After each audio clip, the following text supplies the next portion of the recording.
Hey, this is Charlie Zelli, Chair of the Metropolitan Council, and this is the Metropolitan Council meeting on December 8th, 2021. You know, before I call the meeting to order, I just want to go through some usual logistics that this is a virtual meeting that I have called and determined in our best interests under Section 13D.021.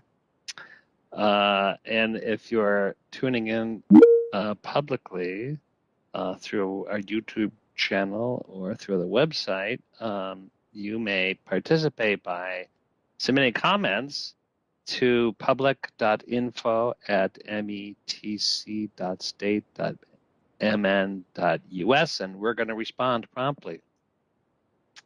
Just to ensure we have a quorum, we're going to have a lot of roll calls, and we'll start with establishing our quorum. So Liz, please call the roll. Barber? Here. Cummings? Here. Ferguson? Here. Fredson? Here. Gonzalez? Here. Johnson? Here. Lee? Here. Lilligren? Here. Lindstrom? Lindstrom? Sterner? Vento? Here. Wolf? Here.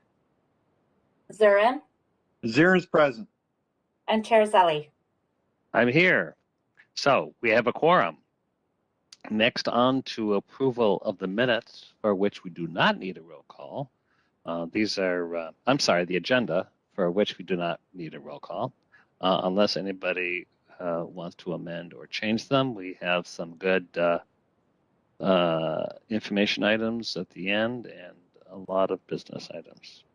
So if there's no objection, I will assume the agenda is approved and move on to the approval of the minutes, for which we do need a roll call, and that is the minutes from our meeting on November 10th, 2021. Can I have a motion to approve the minutes?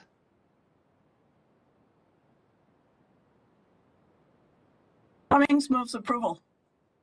Wolf seconds. Thank you, and thank you. Any discussion? All right, hearing none. Liz, please call the roll. Barber? Aye. Cummings? Aye. Ferguson? Aye. Fredson? Aye. Gonzalez? Aye. Johnson? Aye. Lee? Aye. Lilligren? Aye. Vento? Aye. Wolf? Aye. Zurin? Aye. And Chair Zelli. Aye, the minutes are approved. We're on to our public invitation. This is an opportunity in our agenda where we welcome public comment. And we have 3 people who've pre-registered today to speak. And as I call your name, you or staff will unmute your line for you to make comments.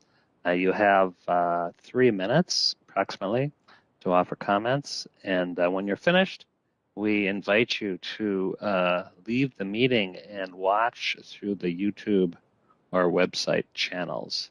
So with that, let's start with Ryan Timlin. Ryan, are you there? Yes, I am here. I'm also, just to let you know, I'm with Ron Kamueller here, who is one of the other 3 speakers. We'll call on him next. Go ahead, Ryan. All right. Thank you, council members, and thank you, Chair, for letting us speak today. We spoke at the transportation meeting back on November 22nd about our concerns with this work, with the rust mitigation work being outsourced from Metro Transit.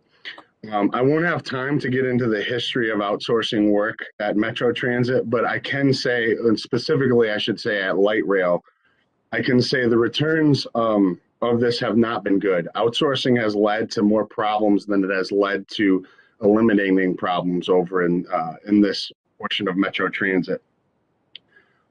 We have discovered since the transportation meeting that about 5 years ago, 10 rail cars were pulled off the line because of the serious rust issues that were developing. A declaration of emergency was signed off on back then by Wes Kustra, who was the regional administrator at the Met Council at the time. We were not facing, at that time, we were not facing the mechanics shortage we are today. We had the capability to hire and fill in positions for this emergency back then, but those actions did not happen. There was not an urgency to hire for many of these positions for this job, this type of work.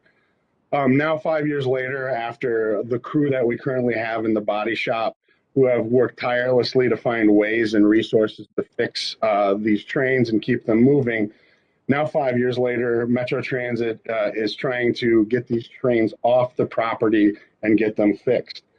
I don't know how many of you on the council are aware that the construction at the Blue Line facility is almost done and near completion. With the new body shop there is more space in that facility to fix the LRT vehicles, specifically in the body shop area. There's more room than in the past. Not only that, but we currently, as I stated in the last meeting, we currently have 25 of the 27 new trains that can be put on the line while to fill the gap while this work is being done. This is also along with the current shortage. Well, actually, shortage is not the word I want to use. I would like to say with the low ridership levels we have at this current time. And just the other factors that I've mentioned as well. I think we have the capabilities at this time to keep the work in-house. I do also want to say, though, I hope the governor is aware of what is going on here. I would hope that he would not want to see work and taxpayer dollars being shipped out of state when it could have been done here. The concerns we have in the union, and the biggest concern we have in the union, is about this work going down to Louisiana. And I'd like to specifically point out, Louisiana does not have the best labor laws out there. I don't know what they have they don't have the best prevailing wage laws as well, I'd like to point out. Also, the fear here is that the worker protections in the state of Louisiana are not as good as they are in Minnesota.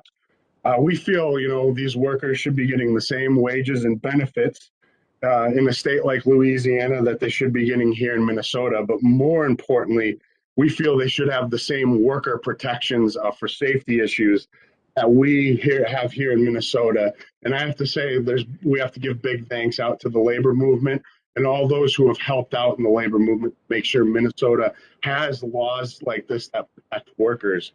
I just want to reiterate, we have a concern of worker exploitation in this situation.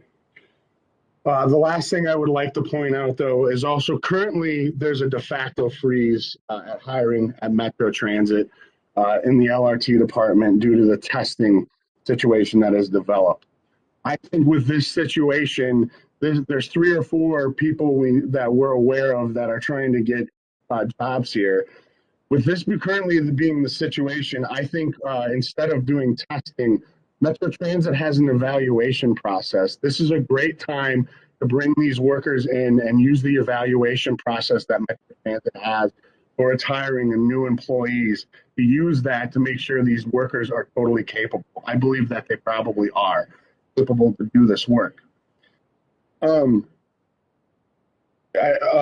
also just want to add, ATU has a key. I'd like to really reiterate, we like many here, want this work to be a safe environment.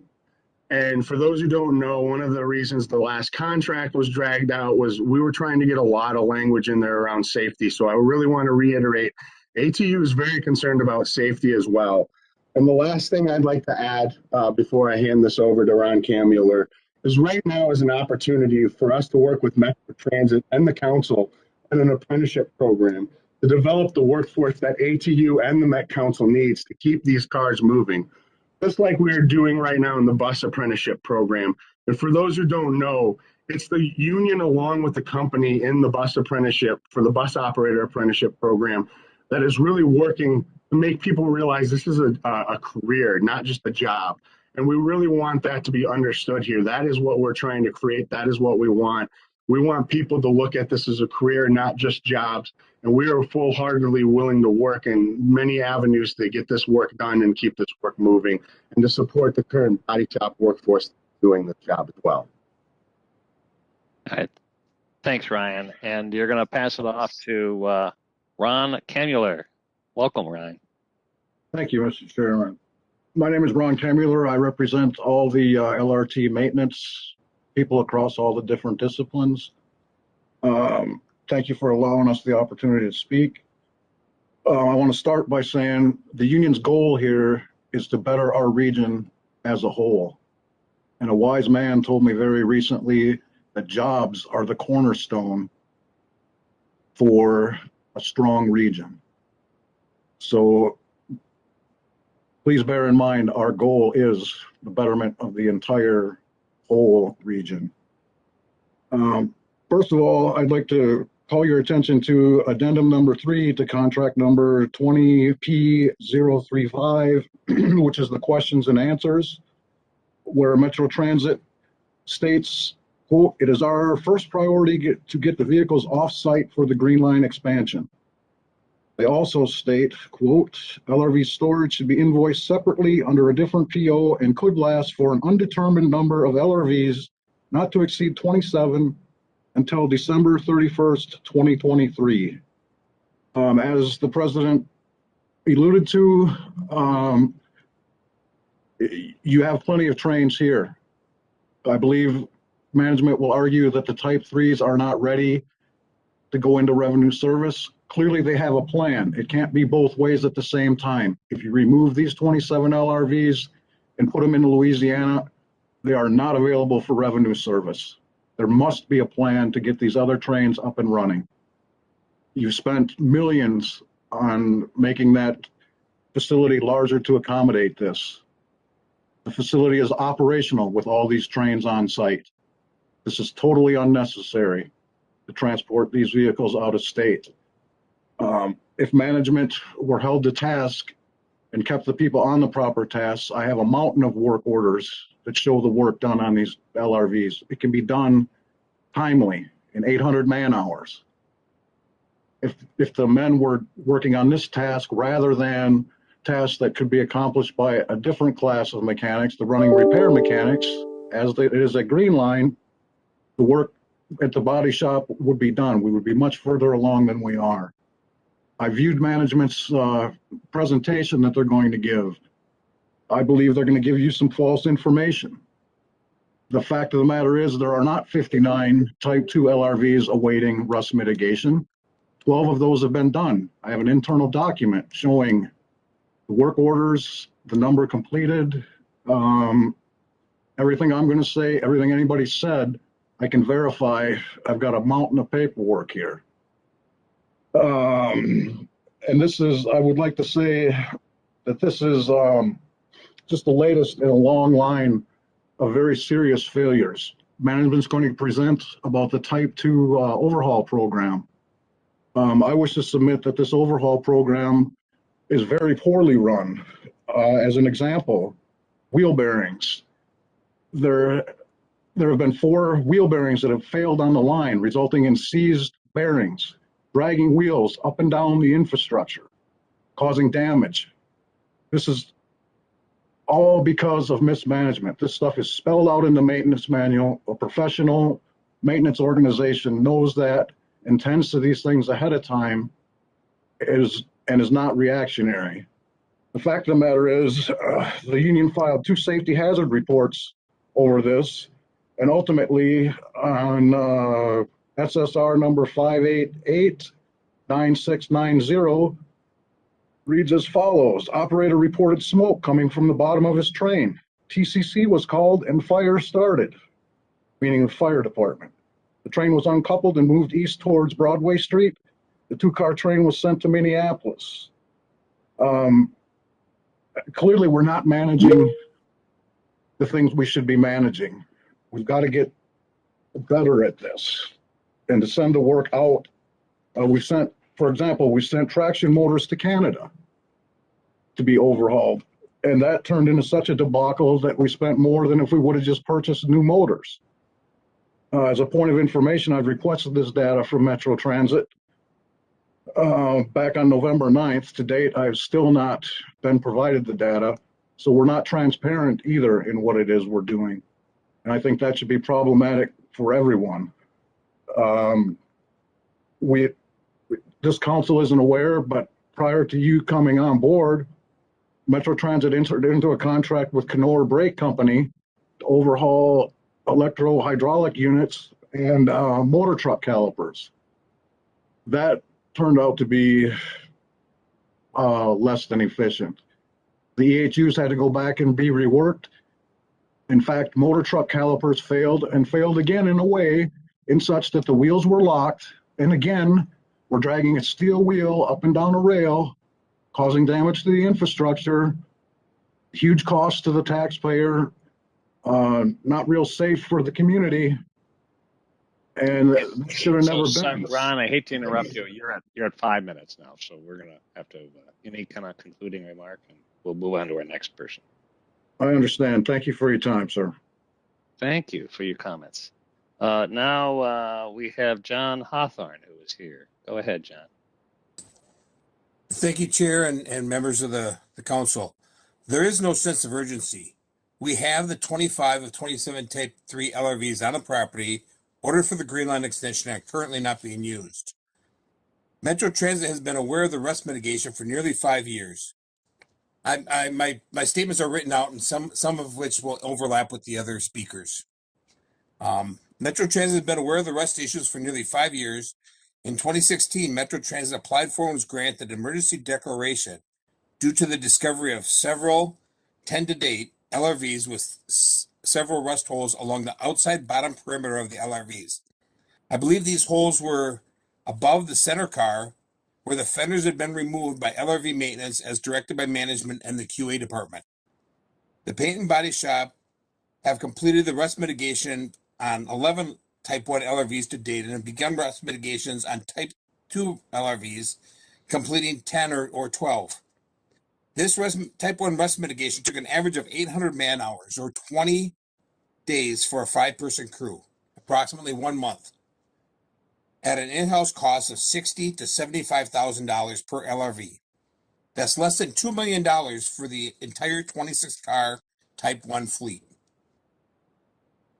and less than $5 million for the 64 Type 2 and Type 2.5 LRVs. That's less than $7 million. That's $7 million for the entire Metro Transit fleet, of the light rail vehicles. Metro Transit has been sitting on this emergency declaration for 5 years, and last year has been supposedly doing its due diligence. 1 month per LRV is the same amount of time specified in this proposal. We have proven we can do this work at a much lower cost than outsourcing. We could probably do this work for the same amount of money as it would cost in just transporting the LRVs back and forth to Louisiana. Metro Transit Maintenance currently has an approximately $2.2 million contract for the Type 1 maintenance and diagnostic upgrade. This includes upgrading the TOD displays on the LRVs. What happens to this contract when the Type 1 LRVs are being repaired or stored in Louisiana? The current proposal also includes a conduit modification to the LRVs, LRV roof conduits, and the conduit hangers. These are the wires that run across the top of the trains connecting both halves. This is a highly technical and detailed electrical work that will need testing and verification during the entire process. How can this be accomplished during storage in Louisiana, and who will be doing this highly technical work? Metro Transit Blue Line O&M is on the verge of completing a large multi-million-dollar expansion, including the additional service bay for the paint and body shop, as well as expanding the run and repair shop. Why would we expand the shop and then farm work out when the shop for which this shop was expanded? If this rust mitigation is allowed to pass, who will be held accountable when Rail Carco the company that's going to be awarded the contract fails to deliver on the promised repairs and the costs skyrocket and the timelines fall apart. Railcar Code did work for TriMet in Portland, Oregon several years ago, and the cost jumped more than 60% over their original estimate. To be clear, this proposal, if allowed to go through, you will be spending Minnesota taxpayer money and sending good paying Minnesota union jobs to Louisiana. Thank you. All right, thank you, John, and thank you to our presenters. Moving on into our agenda, we have the consent agenda. Is there a motion and a second to approve the consent agenda? Move it, Lee. Thank you, Councilmember. Second? Ferguson will second. Thank you, Chris. Any discussion? All right, hearing none. Liz, please call the roll. Barber, Aye. Cummings, Aye. Ferguson, Aye. Redson, Aye. Gonzalez, Aye. Johnson, Aye. Lee. Aye. Lilligren, Aye. Sterner, Aye. Vento, Aye. Wolf, Aye. Zurin, Aye. and Chair Zelli. Aye, that motion is carried. On to our standing committees, and first a report from the Community Development, and that's Councilmember Lilligren. Yeah, thanks, Mr. Chair. And if I may just take a moment to privilege here and comment on one of the items that we just passed with the consent agenda, and that's the Spring Lake Park Reserve Master Plan. It comes to us from Dakota County, and there's just a really cool aspect to that plan, which would introduce bison back into the Spring Lake Park Reserve. And the Dakota County staff, as our partner, our implementing agency partner, has been working with the tribal historic preservation offices of the 4 Dakota tribes in Minnesota on this plan. And they're in community council members may have seen in the news recently, or certainly in the native news, is a lot of instances of bison being reintroduced on prairie lands across the country by tribes, and these are very celebrated. And so I just think this is a very cool thing. This is the first, Dakota County is the first of our implementing agencies to plan for this. The infrastructure is being built this year and next year, hopefully for the fall 2022 reintroduction of up to 15 bison. So I just wanted to make note of that. Thank you for sharing that, and it's good for the land, good for the animals, and good for our souls. So I appreciate that we're part of it. Yeah. Thank you, Mr. Chair. And then the Community Development Committee brings 2 items forward for consideration tonight. The first is business item 2021-342. We just saw that in committee this week, and it's to approve the master plan amendment for the Minnesota River Greenway Regional Trail in Dakota County. The Minnesota River Greenway Regional Trail master plan was last approved in 2012, and Dakota County had identified potential alignment alternatives due to a variety of conflicts in the segment of the trail that runs through Fort Snelling State Park. So since 2012, Dakota County has engaged in a number of feasibility studies, conversations, and investigations to determine the preferred alignment for this segment.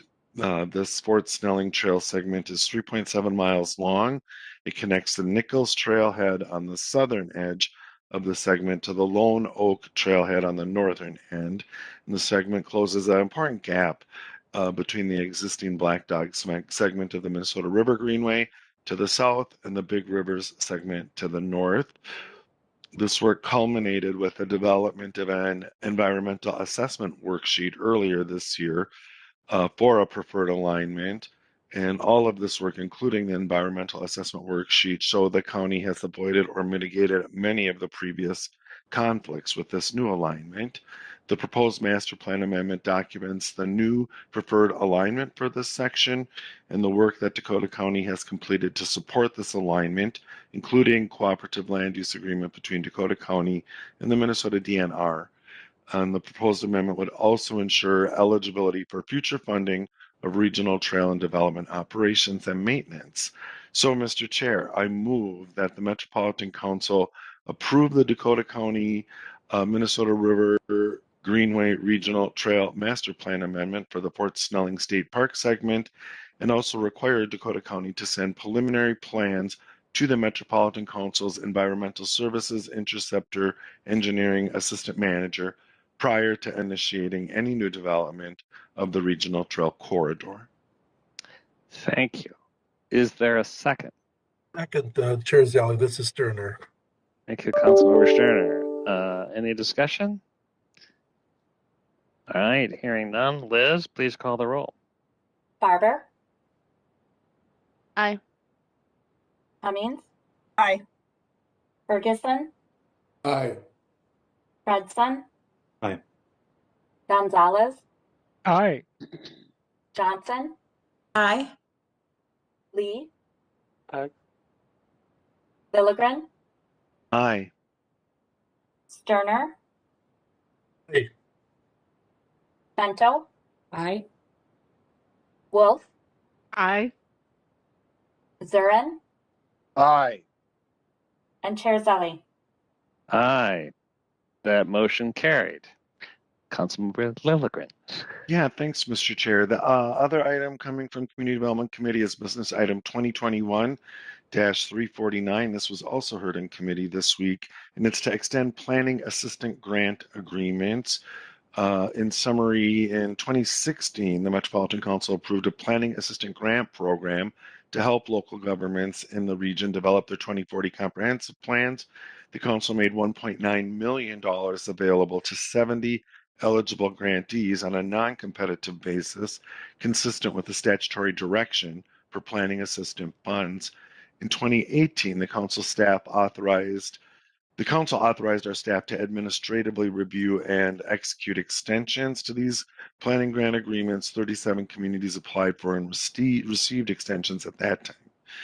In subsequent review of plans, council staff have found that 15 to be incomplete, and in March 2021, council staff extended these grantees' grant agreements to December 31st, 2021.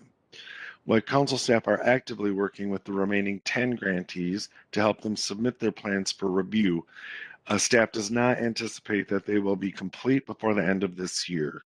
Therefore, staff are recommending a final round of grant extensions to complete this work with the remaining local government. So that includes 10 grants totaling $188,000 that are impacted by this action. So, Mr. Chair, I move that the Metropolitan Council extend planning assistant grant agreements until June 30th, 2022 for grantees with incomplete 2040 comprehensive plans. Thank you. Is there a second? Johnson seconds. Okay, Councilmember, any discussion? All right, Liz, you may call the roll. Barber, Aye. Cummings, Aye. Ferguson, Aye. Fredson, Aye. Gonzalez, Aye. Johnson, Aye. Lee, Aye. Lilligren, Aye. Sterner, Aye. Bento, Aye. Wolf, Aye. Zurin, Aye. and Chair Zally. Aye. That motion carried. The Environment Committee has reports on the consent agenda, as does the Management Committee, which brings us to the Transportation Committee. Councilmember Barber. Thank you, Mr. Chair. We do have 5 items for the council this evening. Our first item is business item number 2021-240 regarding the approval of the 2021 Title VI Service and Facilities Monitoring Study. Every 3 years, the FTA requires Metro Transit and Met Council to review the amount and quality of transit service and facilities in communities of color and low-income areas as compared to council policy, procedure, and practice. The purpose is to ensure that prior decisions related to the distribution of transit service and facilities have not resulted in disparate impacts on communities of color or disproportionate burdens on low-income groups.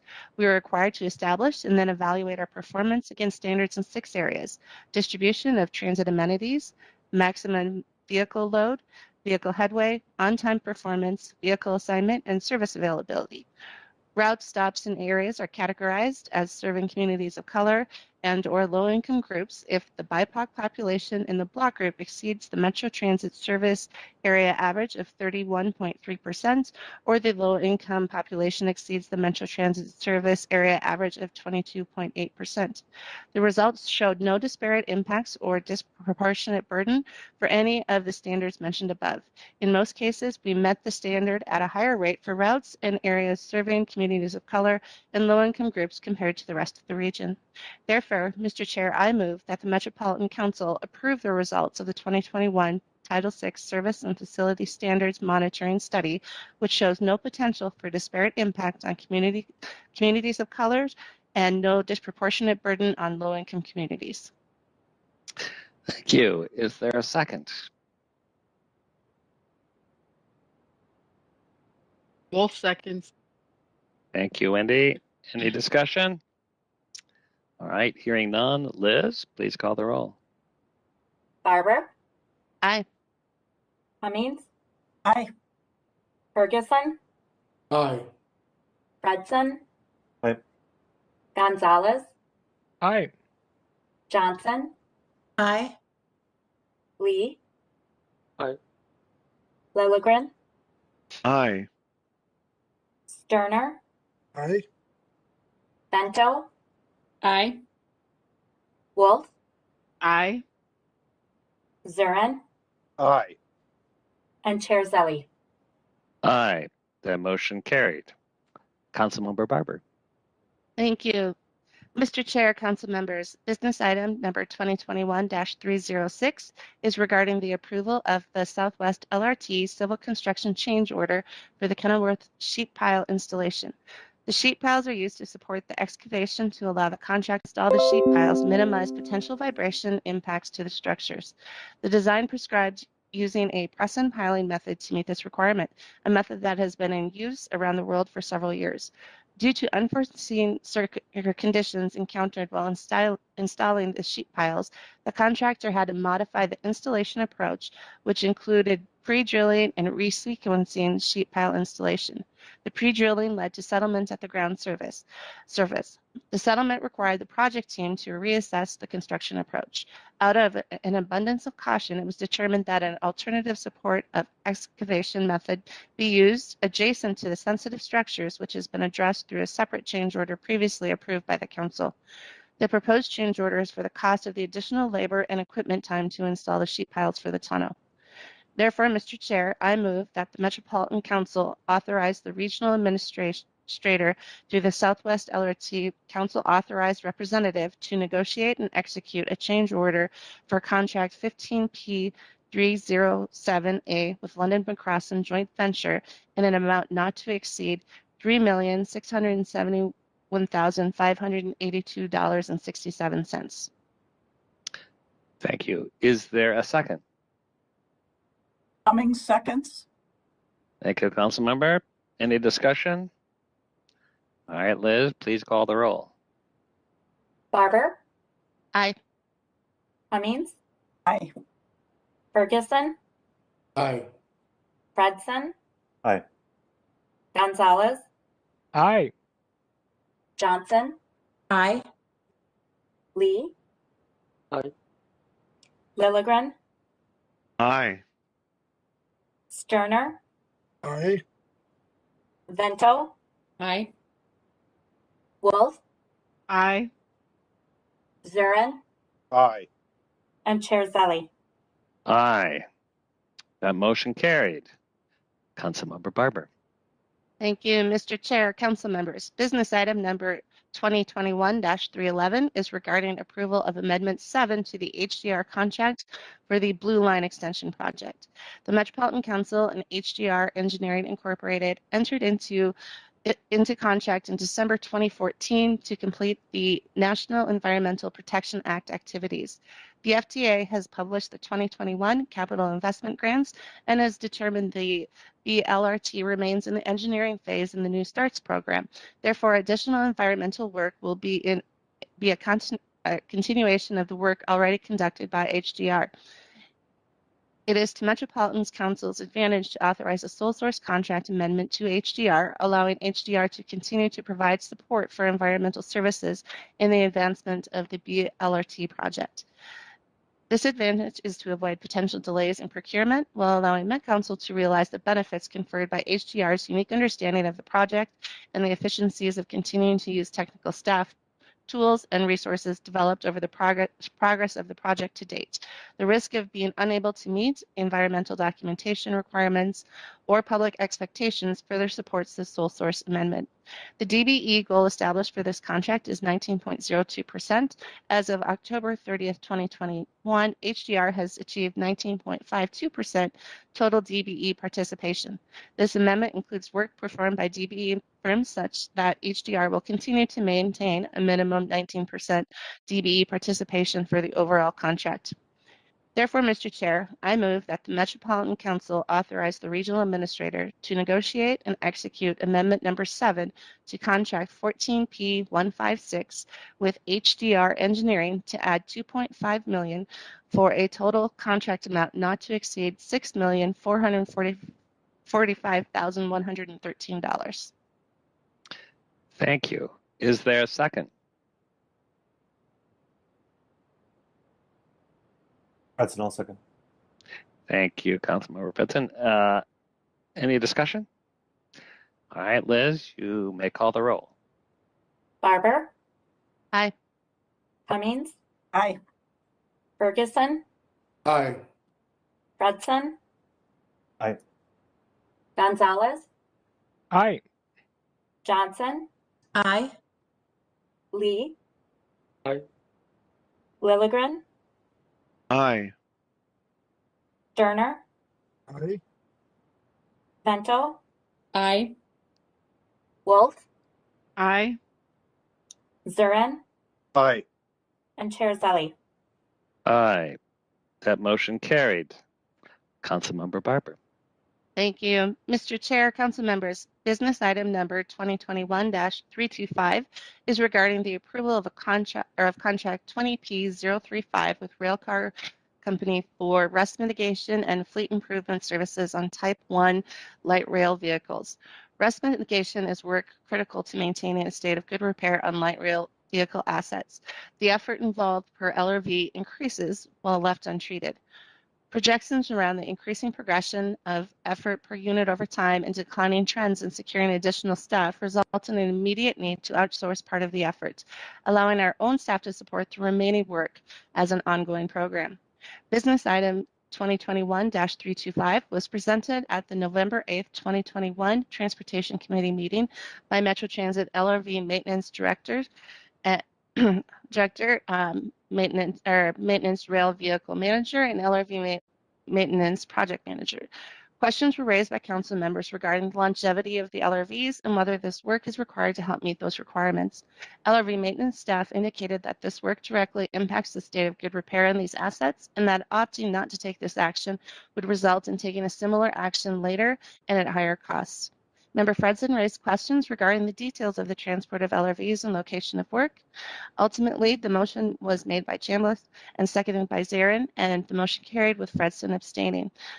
We did have additional reports out to the Transportation Committee, and we have invited Brian Funk from Metro Transit to provide a short presentation here to the rest of you as well. Welcome, Brian. All right. Good afternoon, Mr. Chair, and thank you, Councilmember Barber. I think we have a presentation that will be pulled up here.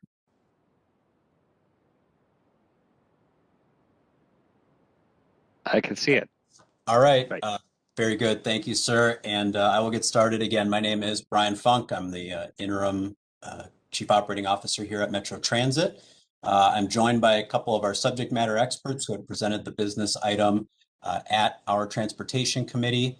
And we'll get started to give you that brief overview. Next slide. Just a review of what our slides will cover. We'll again review the business item recommendation, why we believe at this time this is the best option and choice for Metro Transit, what considerations and strategies we've discussed, we've continued to review, and we are advancing, and then kind of a summary to restate where we're at and why we believe that this business item should advance. Next slide. And so to review, as Councilmember Barber had stated, we're seeking a contract with Railcar Corp for rust mitigation and fleet improvement services on the 16 Bombardier Type 1 light rail vehicles for $7.7 million. We view this as an opportunity to catch up on work that should have frankly been completed in the past, but it hasn't. We're trying to make a correction on that course so that we do not repeat this into perpetuity. Next slide, please. And so to back one, please. Thank you. As a recap, these are long-term regional assets. We have a minimum life requirement of 30 years. We're trying to maintain these vehicles so that they can last for as many as 40 years. It's not unheard of in our industry, but it requires a high degree of care and good decision-making along the way, which is what we're attempting to do now. The overall value of these assets is in the hundreds of millions of dollars, as outlined here, totaling nearly $500 million in today's dollars. We have not yet reached the point in our capital improvement plan where the replacements are being identified, but we know that this is something in our longer range planning that needs to be accounted for. And every year that we're able to safely stretch the life of these vehicles is a benefit to the region for expenses not spent earlier than necessary. We estimate that to be in the neighborhood of $100 million if we're able to save that 10 years per 30-year vehicle. Next slide, please. As stated, I think that we covered this in the committee, but I'll just restate that we do have significant corrosion that's been experienced across the fleet. On the right side, you can see what it looks like when a technician is getting in underneath one of the light rail vehicles up on a stand.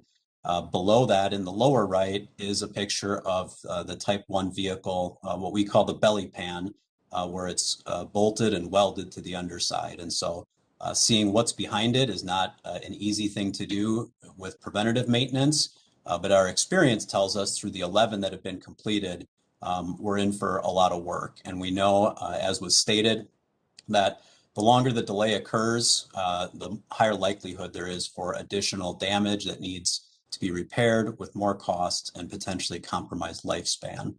You know, we covered this, and I think that in the opening remarks, ATU had also talked about the investment that's been made for the Green Line extension.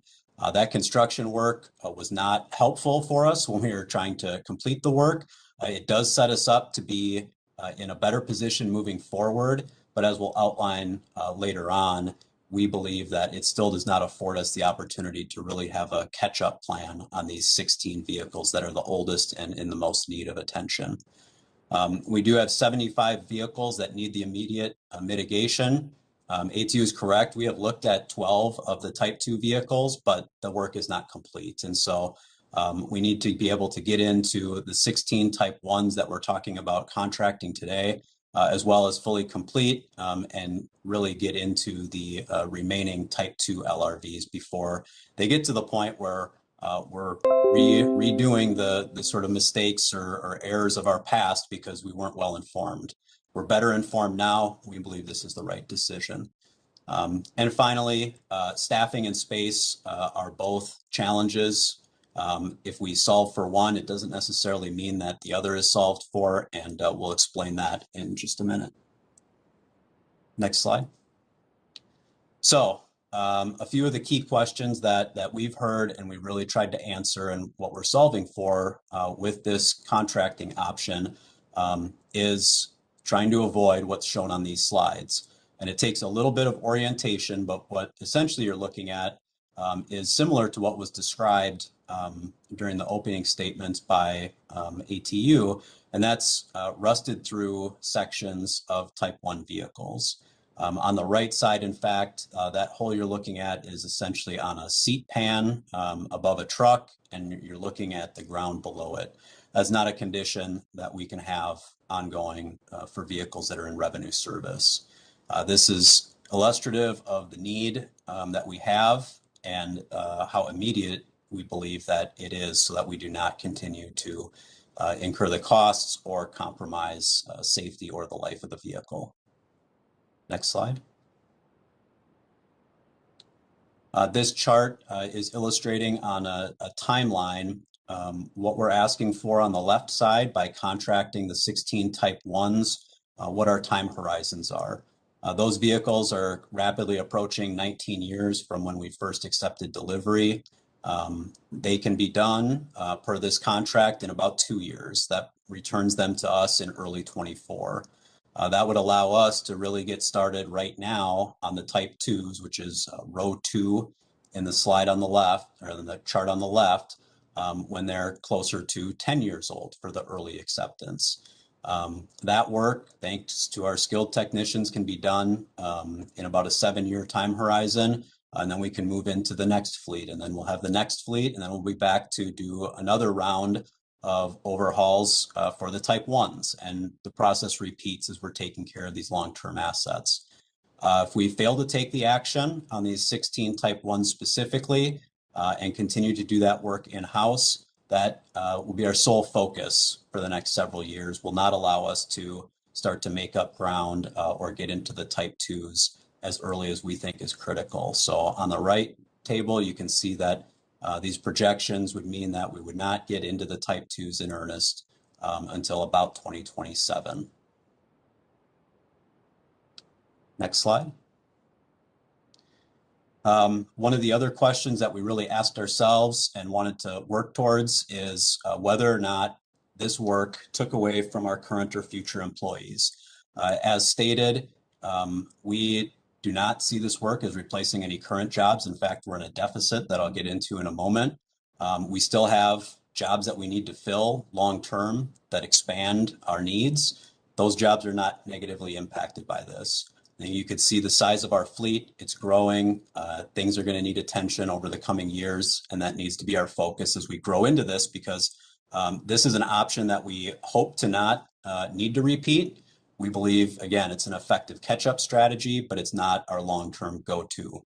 And the final bullet just really kind of summarizes it, is that there is still so much work that needs to be completed that we're going to be partnering. And I had a good productive discussion actually yesterday with a couple of the union members and Ryan, John, and Ron. And I think that, we're going to set a path forward to course correct, to really look at what opportunities do we have to partner together on things like an apprenticeship program or other opportunities to be able to add those jobs, but it does not solve for that more pressing need, which is the 16 LRVs that we believe should be contracted.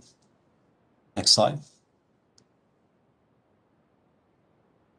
So adding staff to do this work, as I said, our goal is to add staff, but we're not able to hire fast enough to catch up with the 16 that we're talking about today. We're in a challenging job market that's been well documented. Many industries are facing that, especially technical and skilled trades. We currently have 21 technician vacancies. And the way that our system works is that the paint and body shop is a position that a vehicle technician moves into. And so if somebody moves into that job through a bid process, that's great for the paint and body work, but it leaves a vacancy behind in another area, such as our running repair, which is charged with getting trains out for daily service. And so when that happens, now we need to replace that person as well. Each one requires a significant investment of time to make sure that people are well-trained, proficient in their craft. That's good for everybody involved. But again, with what we feel is a pressing need, it leaves gaps in our system, especially for the service that we're trying to provide day in and day out. Next slide. You can see on these charts here, on the left side, you can see a decreasing trend in applications by month. This is not a good indicator of where we're at and what we have for prospective candidates. On the right side, we can see the winnowing of number of applications received starting at 41 on the top, following each step through the hiring process. As was noted, we're currently not using tests that were called into question. And so we're looking at other screening opportunities that may be of use and of value to make sure that both the prospective employees have the aptitude and skill set to be at that starting level, and then be able to come in to receive the training. But that's a good game plan for a little bit longer term, which we're really excited about, as I mentioned earlier, but it doesn't help us today, which is the challenge and what the business item is before us today. Next slide, please. And so if we solve for staffing, which you can see is a significant challenge, will we have the adequate space? And right now, we do not believe we have both the space to complete that catch-up work in-house, even if we have the staffing, and continue to advance the Type 2 overhaul program as aggressively as we think is necessary, so that we don't continue to find ourselves behind the curve trying to play catch-up. In addition, we have the 2 paint and body booths and a kind of a smaller running repair bay area. Those spaces are also needed for other tasks, including accident repair and vandalism, to make sure that the trains that are active, part of our active fleet, are able to stay in service, look good for our customers and stakeholders. And that's something that we try to take pride in. So we can't just offset everything and focus on this because we have multiple things going on at the same time. Next slide. Another question has been, why Louisiana? Louisiana is not the location that we chose, but reiterate that FTA funding does not allow for a geographical preference when selecting bidders. And in this case, we advertised the RFP and there were no in-state bids. So we aren't able to set additional points or higher scores for Minnesota companies, even if the goal is to keep that work in-state. But we didn't even receive any in-state bids. In fact, we only had one bid that was submitted. That required extra diligence by the project evaluation team and procurement team to make sure that this company was responsive, was able to submit a bid that was reasonable, and that they had a book of business that we felt was worth awarding a contract to. I will say that even though the vehicles would be transported south of here to Louisiana, we have included the requirement for us to have on-site supervision so that we're able to check milestones and make sure that any additional scope is approved by staff who know what they're looking at. Next slide. So in summary, what we're seeking here today, again, is a catch-up strategy. It's 16 of our current 91 active light rail vehicles. We're trying to maintain these assets for the long haul for up to 40 years. We're trying to overcome sort of the past and minimize the delay for future damage, cost, and risk. We don't believe that we currently, well, we know we don't have the staff. We don't believe we have the space once we solve for that to be able to do that work without this catch-up strategy. And reiterating that these are high-value, long-term assets to the region. And so, in closing, next slide.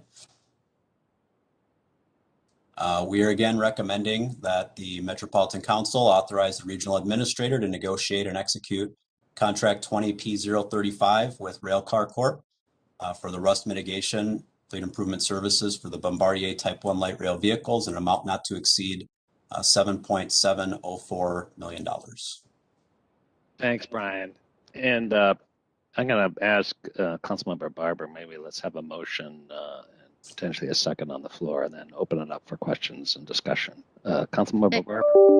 Thank you, Mr. Chair. Therefore, Mr. Chair, I move that the Metropolitan Council authorize the regional administrator to negotiate and execute contract 20P035 with Railcar Corp for rust mitigation fleet improvement services on the Bombardier Type 1 light rail vehicles in an amount not to exceed $7,704,246.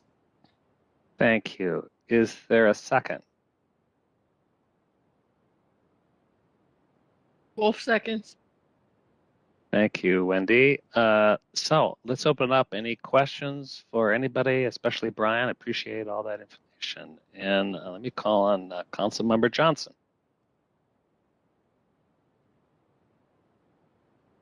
Thank you, Mr. Chair. Brian, just a couple of quick questions. In your presentation, I thought you said that we received the vehicles 20 years ago. Is that correct?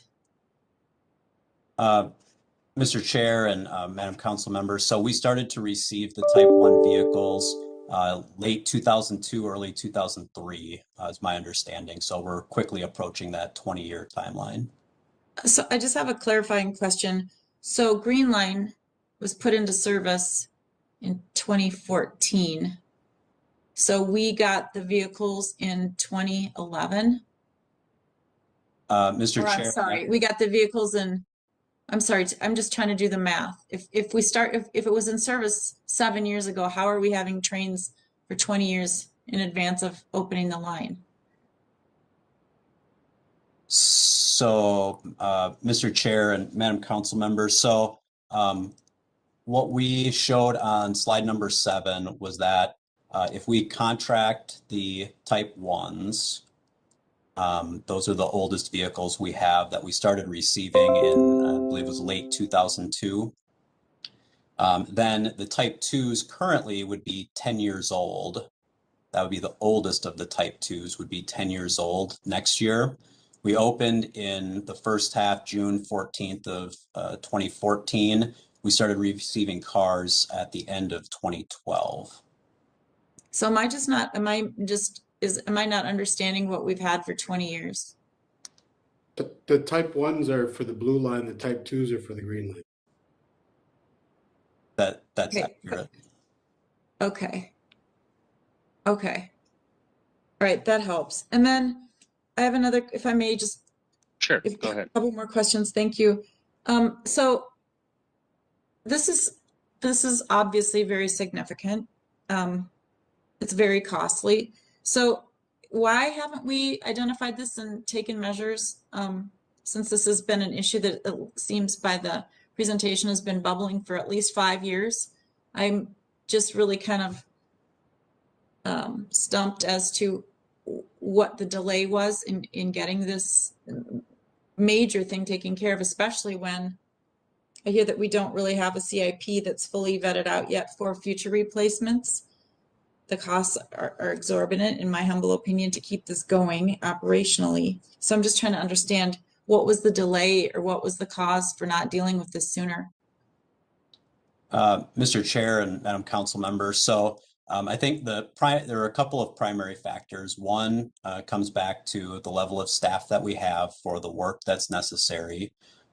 Second, we admittedly got a late start on this.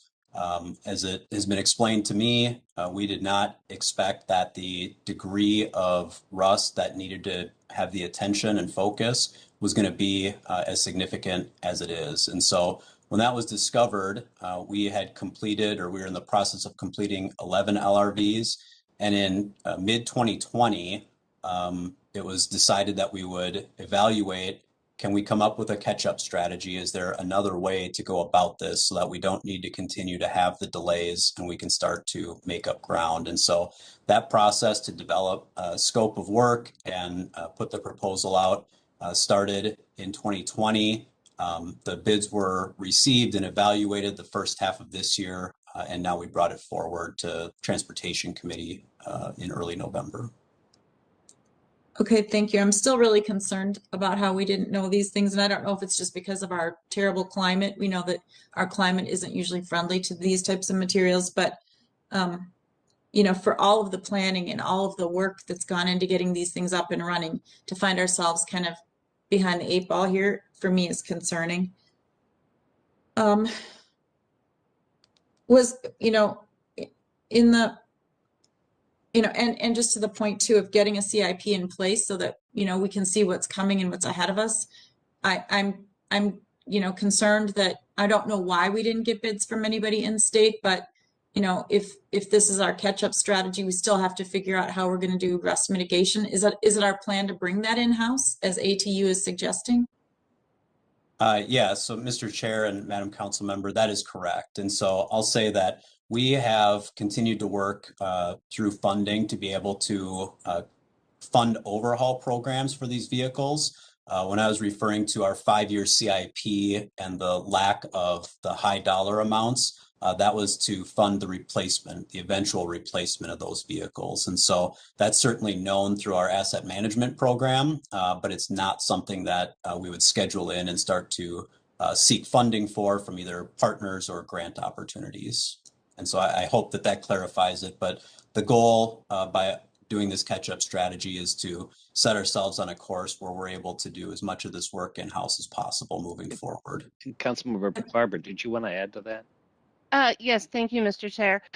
One of the big fiscal impacts that you really have to look on the long-term plan is FTA requires us to keep these vehicles for 30 years, but it's our plan to keep the vehicles for 40 years. When you look at those big dollars of what it costs to purchase replacement vehicles, it is quite profound. And so the better system that we build both to catch up and also to build an ongoing rust mitigation system is what will keep us in a good state of repair going forward and helps us be able to manage that capital investment down the road and not have it be sooner. Moving in 10 years would have a profound impact on our finances. Thank you, Mr. Chair. Thank you for that clarification, Councilmember Barber. Can I just ask this too, with the presentation that ATU members gave us today, saying that they can take on this work and saying that they have concerns about sending this off to other places, and even though you said that we've got a supervisor that'll come to go down and make sure the work is being done, but I mean, I just want to take at face value and to heart, what's being presented by ATU members today, and it's in stark contrast to what this recommendation is. So I don't sit on transportation. I have not been in the loop. I know there was something that was sent out earlier to council members about this issue. But I'm just trying to get my head around what I heard earlier and where we're going today. I know time is of the essence on this. I'm just really, I guess, it is what it is. We find ourselves here, but you want to have a lot of faith in these big ticket items, and you want to have a lot of faith in how we're going to proceed. And I think the course that's being laid out is rational and reasonable, but I'm just trying to, again, understand I guess the diverging comments that were made earlier by people who work for us on these vehicles. I know we had a couple of hands. Councilmember Sterner, you had your hand up, and then followed by, Councilmember Zarin, and then Vento. So I'll make a note. Go ahead, Sal. All right, thank you very much. I guess my first question has to do with what's our maintenance program like with washing the ones and maybe catching the rust earlier, and maybe the use of our salt. I mean, have we taken actions on those where a lot of this stuff is kind of preventative? I know we have harsh climate, but I think sometimes some of our vendors with trucks and that by a regular washing program can get the salt off and can make these vehicles last longer. So I'm just kind of wondering what we do on that side of thing, on the use of the salt and our washing and our maintenance of our vehicles preventative wise.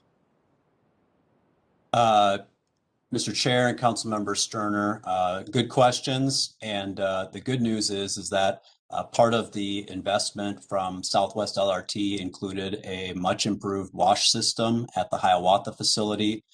We now have a system where we're able to have 3 cars, which is our traditional train set, pulled into the washing system as one unit. In the past, we had to break up those units. It was much more labor intensive. Now, we're going to continue to learn and explore those strategies. Part of the challenge, as I attempted to illustrate on one of the slides, is that when the salt that we pick up, frankly, from many road crossings and those places, when it gets behind the panels, is when we experience the challenge. And so I know our team is looking at, what are better ways to have that constructed? What are areas that we can attack it earlier so that we don't have problems to the degree that we've been experiencing with those initial vehicles? And I'll say that the type 1s, as we refer to them, I apologize for some of the jargon, but those very first vehicles that we had purchased, were just that for Metro Transit. And so they were our very first vehicles. And we've admittedly had to learn some lessons the hard way, and we're trying to do better. So that's, what I can say. And I'm sorry for that, but we're really trying to do some makeup so that we don't continue to repeat issues into the future. Okay, and I just had maybe one other question, Chair Zally. Sure, go ahead. Mr. Funk. The other one has to do with like the bid process. Like when I see like we look like we had one bid come in, and I don't know if like why we're not getting more bids. Is it complicated? Because I think as companies like with body shops, I know cars are different than buses and trains, etc. But it just seems like it's in our wheelhouse, being in Minnesota, Michigan, we're the Rust Belt, that we don't have any carriers here. And I'm just kind of wondering why I didn't get more bids. Is it a complicated bid process, or it's just really the size of it and that no companies came forward? But if you could just maybe share a little bit of that, I'd appreciate it.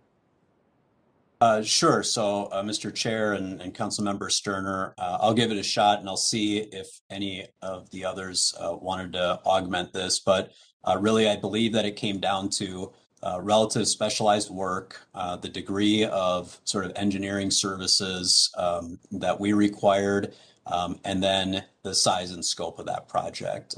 It is significant, which can be appealing for some, but it's certainly not appealing for all. Especially when working on rail cars, which we happen to be the only light rail system in our area and kind of anywhere close to Chicago. So it may have not been as familiar for some or understanding, but we really did try to do due diligence to see if there were others who were acceptable bid holders that would be interested, or plan holders, excuse me. Okay, thank you. I'm complete. Thanks. I think the next was Councilmember Zarin. Is that correct? Thank you, Chair Zelle. In committee, this came up, and I really wasn't anticipating the robust discussion. A lot of questions came out, so I wanted to find out the answers to these questions. So I requested a tour of our O&M facility, on Hiawatha. Went out and took a look. Took a look for myself. I wanted to see what capacity we had in that facility. I asked for ATU to be invited to that meeting. They were not invited. What that means to me is that this relationship between labor and management has some mending to do. We need to have a conversation about ATU. It needs to be at the table. We need to have conversations. This work gets done. The work is what creates prosperity in our region. We have a great facility. We've made an investment that, look, I can't imagine that we have that there is another facility in the upper Midwest that can do this work better than us. The issue is we got a great car wash. I saw it, Phil. It's a great car wash. We've got a bay that allows us to do rust mitigation. I saw a lot of empty bays, mostly because those new bays are not quite ready. I saw a substantially completed facility. I saw a garage that had cars in it but wasn't completely full. I saw our capacity has grown. We're, in my estimation, and having conversations with people on the floor and in that facility is and testimony we've heard. I accept the $800 per car. Look, 3 people. We need 3 more people, and then we can do this in house. And that's 7.5 cars a year. If we put 3 more people on, where we get those, we need to put a full court press on finding people, bringing them in. I got to imagine that there are 3 people out there somewhere that would like to come from the automotive industry and work on some really specialized, really cool equipment. I'm going to vote no, because I think we can do this work in-house, and I think going forward, we really need to look at finding an apprenticeship program that works. Have a council that has both labor and management on it, and work to have an agreement on how to fund that, and bring people up. I'm a product of apprenticeship, so I know it works. Thank you, Mr. Chair. Thank you. Let's see, Councilmember Bento, please. Thank you, Mr. Chair. It's hard to know where to begin, but I'll start by thanking the union reps who spoke this evening. I really appreciated their remarks. I was struck by how much I learned from their remarks, and I'm struck by how much I wouldn't know if they had not spoken tonight. So I thank you very much for that. We just recently had employee recognition, and employee recognition is important. But I can't help, I never thought I'd be quoting Richard Branson, particularly at a Met Council meeting.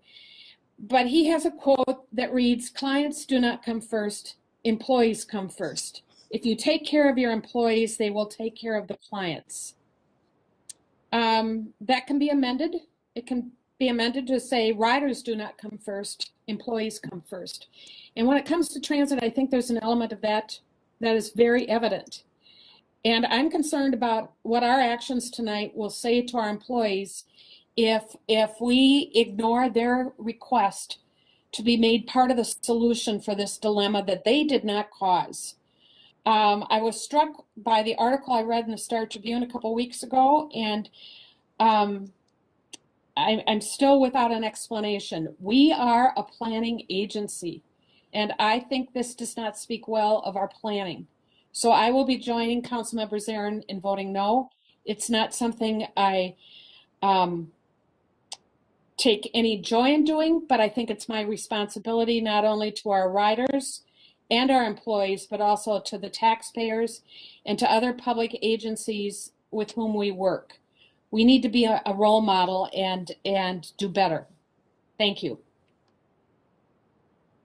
All right, thank you for that comment.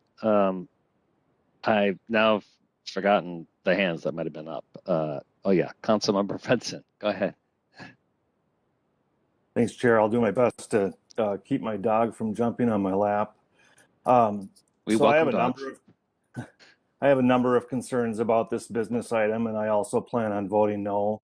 At a couple, one at Transportation Committee, it was noted that I abstained, and the reason why I did is because the concerns came to our attention at the committee meeting, and I just wanted to learn more about the concerns. But I've now had conversations with Ryan at ATU, but also a couple conversations with General Manager Koistra and one with Brian Funk. And I do want to say I appreciate the honest and straightforward responses from both Wes and from Brian, specifically acknowledging that management made a mistake in not beginning rust mitigation on these type 1 LRVs sooner.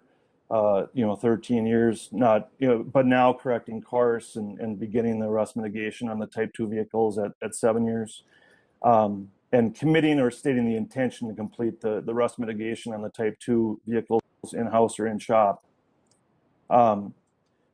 They also recognize that ATU wasn't updated on this business item until 2 or 3 weeks prior to it going to transportation. And I think in light of we've known this problem's existed for 4 to 5 years, as Councilmember Johnson said, and that's tough. That's tough to accept. But they did commit to an earlier and better process, and so I just want to recognize that. We have a lot of respect for leadership, for management. I think all of us do. I think it's reflected by our deference to leadership and management and administration and staff recommendations when it comes to business items. And this one, I'm just not there. My concerns are too strong. I've given this a lot of thought, looked at all the background, listened to what management has to say, been privy to a couple emails that other council members have included me on, and the responses to those. But to sum up the concerns, one is this is outsourcing. I don't think there's any question about that. It's referenced twice in the business item. Just on face value, that really strikes me. You don't see a lot of organizations that have a workforce that can do the work outsourcing. And we're hearing our employees tell us, we heard it before, we heard it again today, they believe they can do the work, they want to do the work, but we're outsourcing it. And it's not just outsourcing, but we're outsourcing it to Louisiana. I understand that we didn't get any bidders from outside of Louisiana, but I think that just compounds the problem. Number two, it's a lot of money. This is a $7.7 million business item. I believe there's actually a $4.2 million option on the item, unless that got removed since transportation. And so we're talking about a total project cost of $11.9 million to complete this. And one question that I would ask is how much of that is going to be spent on just the transportation of the LRVs to Louisiana? A third concern is just, what's the cost benefit, right? So our vehicles will be repaired faster, but we don't know about the quality. We heard concerns today from ATU about safety. We don't know about potential cost overruns, and I don't know whether there's merit to the cost overruns they referenced from Portland, but we just don't know.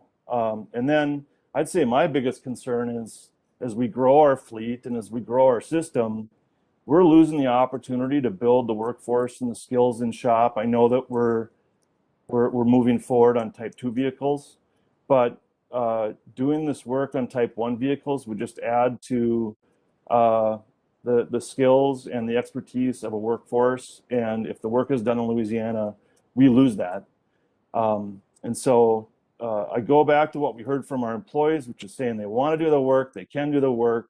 What we've heard from management, which is we made a mistake. And I'll just be honest, I think this is one of those situations where it's like, look, if we broke it, we need to fix it. And I realize we got a late start, and so this is about catching up, but we've also known that this is a problem for 4 to 5 years, and I don't feel like it's been treated with the sort of urgency.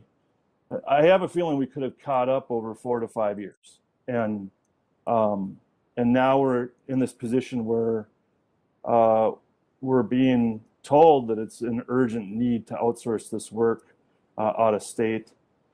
And then one more thing I would just lift up is what we're hearing from the community. And this is the first business item in our 3 years on the Met Council that we've heard from the Minnesota AFL-CIO, which represents more than 300,000 working people across the state, not just the Minnesota AFL-CIO, but also the Minneapolis and St. Paul Regional Labor Federations. That's a big deal. It's a big deal to me. I hope it's a big deal to the council.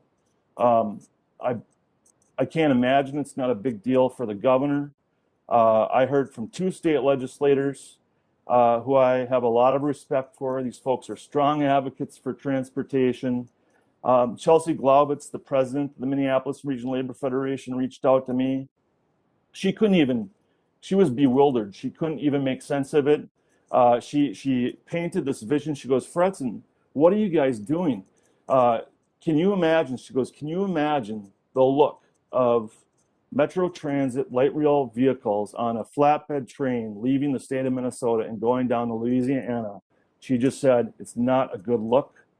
And I don't know if I should go there or not, but my attitude is I've been active in politics for 25 years, regardless of your perspective of whether or not we're elected or appointed. In my opinion, if we were elected, this would be dead on arrival. There is no way, from my lens, that this would move forward. And I think that to sum it up, I think this is about taking responsibility. It's about being accountable. It's about being responsive to what we have heard from our employees, from the community, and I think it would be the right thing to do today to just say, hey, we made a mistake, and as opposed to outsourcing, we're going to vote this down, and we're going to figure it out, and we're going to fix it in-house. And the last thing I would say is just thank you to ATU for raising concerns about this, because if we didn't hear from ATU on this a few weeks ago at Transportation, I think this would have sailed through with very little attention and very little discussion. And I hope you'll join us in voting no tonight, and we'll figure it out. Okay, other comments? Molly. Thank you, Mr. Chair. Most of my questions have been asked and answered here, but this is a really, really big deal. It is very hard to imagine that we couldn't have anticipated this years ago. I mean, this is Minnesota. We get salt, we get rust, we get a lot of winter comes every year. That having been said, I will also say, however, I think it was only about 4 years ago that many of us started seeing our fire hydrants covered in plastic, because it's like, well, duh, let's cover them up for the winter and preserve our assets a little bit from the elements of winter and the salt that gets thrown by the plows and so forth. However, and I realize that there are lessons learned along the way. It's hard for me. I understand the urgency of this. However, having said that this is so urgent, it only came before Transportation a month ago. And then here we are voting on this 1 month later, and it's a really big deal that is very complex. And where I struggle is if we have all of the information, all of these questions answered, to be able to take a vote tonight with confidence that there really is not a good alternative. I realize that time is money, and shipping them out now gets things going on the repair, but could we look harder?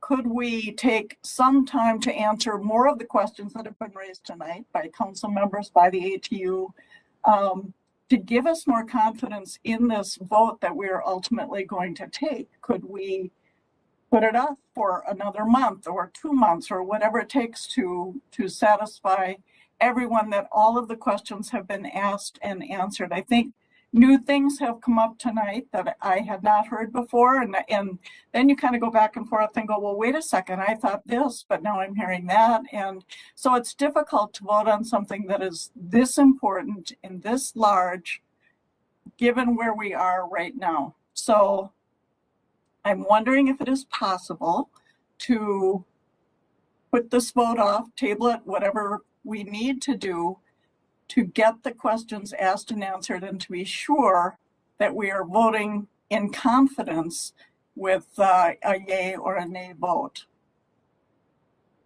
Mr. Chair. All right. I'm sorry. Who was that? Councilmember Judy. Johnson. I know that Councilmember Barber's had her hand up. Oh, thank you, Mr. Chair. Thank you. And I understand everyone's concern, and I appreciate the robust discussion. I will tell you, I have asked every question from every angle on this over and over, because obviously it came through my committee. I will tell you a couple of things. Number one, I do believe it's urgent. Number two, I don't believe we have the resources right now to do this in-house. Number three, I want you to know that the staff at Metro Transit this wasn't a completely ignored problem. Anyone who's had a vehicle that rusts, sometimes you don't realize what the damage really is until you take something off. And that's really what happened with these Type 1 vehicles. They took the bottom pan off, and then they started to see how much worse it actually was. So it required a higher level of work to actually mitigate the rust. So I want to make sure that it's known that this wasn't ignored. It was, yes, we found out things and now we know what to look for, but we found out some of those things were hidden from plain view as we were reworking vehicles. Then lastly, I just want to say that the way I see either voting no or delaying this vote is really a willingness to risk a $150 million investment. And again, when we talk about that investment, that is talking about not only risking the lifespan of our vehicles, which also could cost an additional $100 million, but it's also risking actually the safety of our vehicles. I think this is really critical. This is something we need to build out a long-term plan. I think we have the long-term plan for the Type 2 vehicles, but I do think that we do need to get a head start and get moving on the Type 1 vehicles, or we're at a position where we will put them at risk. And I really think that is highly fiscally irresponsible of us to do. All right, thank you. And I know Sue Vento, you had your hand up, and then Judy Johnson, but you've already spoken. Okay, go ahead, Judy. Well, I really appreciate what Councilmember Barber just said. I think for me, this is about process. And I'll just, for Councilmember Fredson, we are appointed. I treat it as if I'm elected, and that's why this is causing me concern. I agree fully with what Councilmember Cummings said. In fact, if it was made an amendment to this motion, I would second it. I would like more time. I think this could have come to a committee of the whole meeting where we could have gone through the details. I know, again, an email was sent out on this, but, trying to peel back and understand the depth of all that's been said tonight, I would like more time. And I understand there's pressure on this, but again, we are trying to fix a mistake, but I don't want to feel pressured tonight to have to make a decision that I'm conflicted on. I'm not negating the fact that there's a problem here, but yes, there's a lot of money at stake, and I just want to be very cautious about where my vote goes. Again, I don't serve on the Transportation Committee. Sure, I could have tuned in, but I feel like if this has been a known problem for some time, this could have been unearthed a long time ago before council members, so that we'd have just a better handle on what we're hearing tonight and getting, for some of us who aren't maybe as in the know, getting our questions answered. So I am all prepared to support a motion or an amendment to the main motion that would move to postpone this to a date certain and continue to keep the council in the know as to what other options there could exist for correction of this problem and long-term solutions, the long-term plan, so that we all know where we're going on this item. I'm going to ask Brian to just describe again the workforce shortage, because I've heard it described a couple of ways. One is we just need 3 more people, but my understanding is it is not quite that simple, and that's something I think for our general awareness, we should understand for what our operations are facing.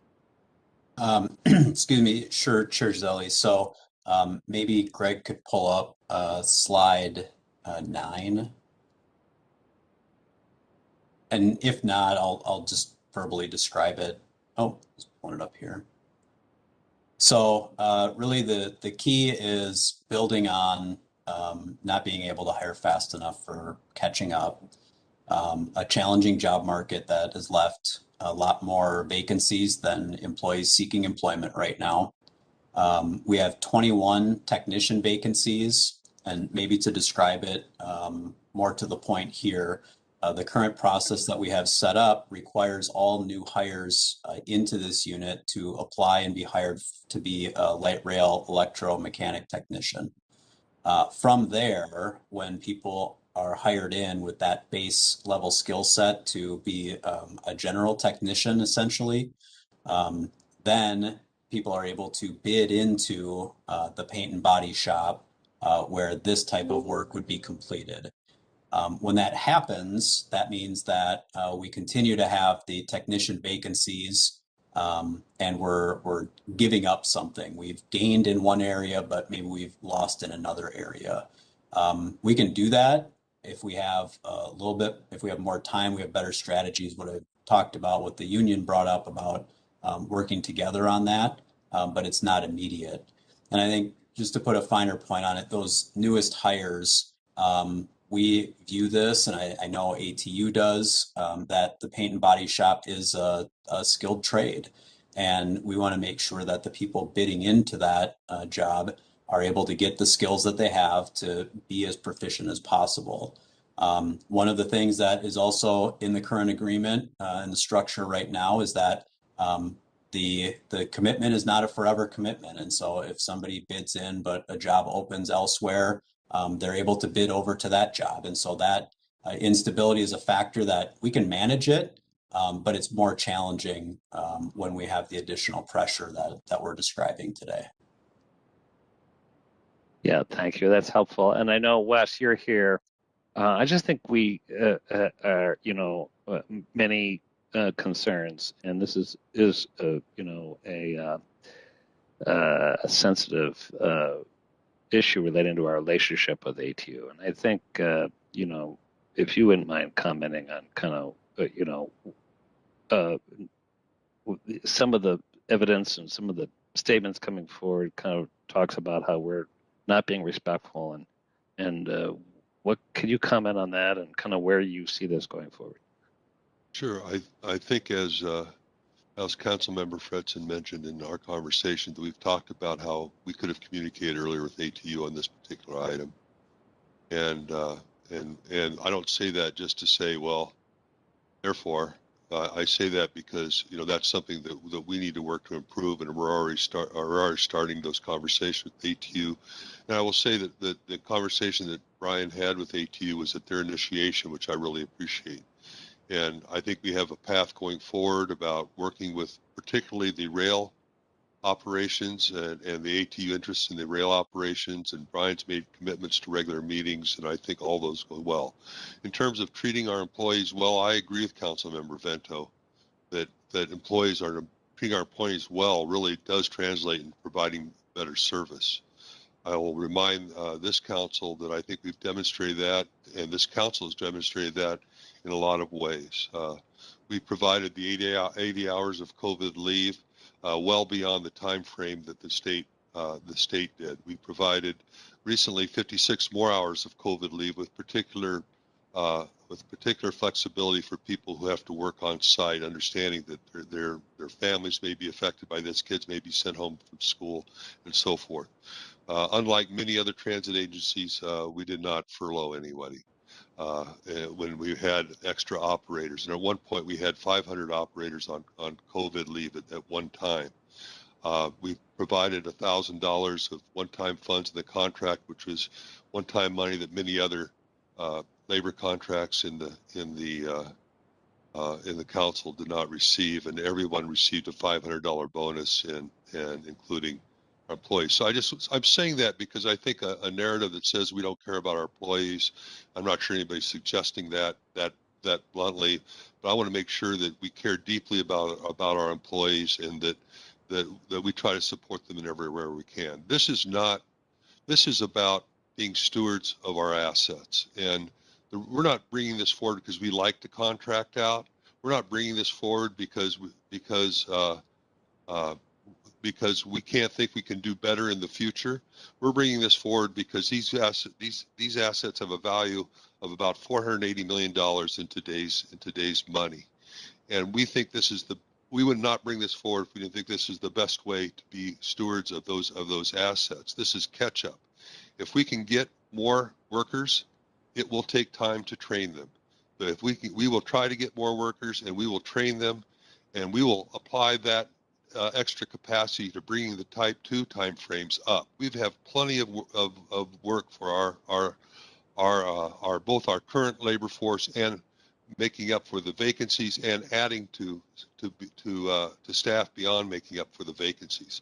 So if we have more space capacity, if we have more workforce capacity, all that can be applied to the Type 2 work, because I think already even under the contract, the Type 2 timeframes are not ideal, and we can push up those timeframes with the application of that workforce. But again, I just want to say that we don't bring this forward without the appreciation. This is a tough decision for this council. Without the appreciation that outsourcing is not looked upon fondly, we don't look upon it fondly. We bring this forward to you because we simply think that this is our best next step as a catch-up strategy to protect these valuable assets for the region. So I hope that's helpful. All right, thank you. And I'm going to say we have a motion and a second on the floor, and we're going to take a vote.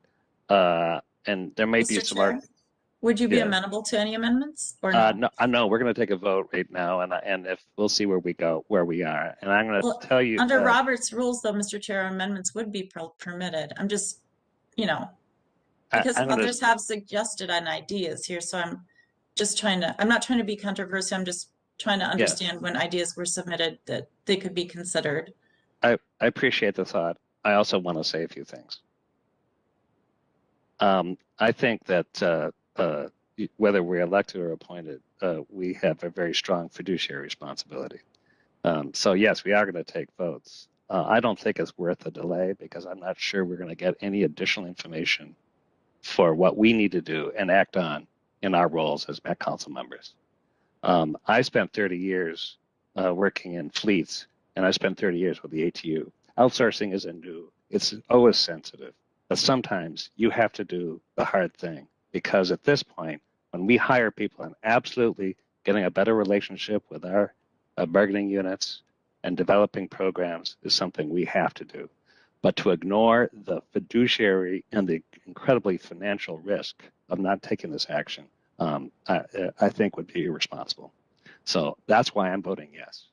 And yes, we certainly can consider other kind of mitigating factors like delaying it and questioning, but in all the investigation that many of you have done, I have done, I don't think we would learn any more than actually taking a vote now.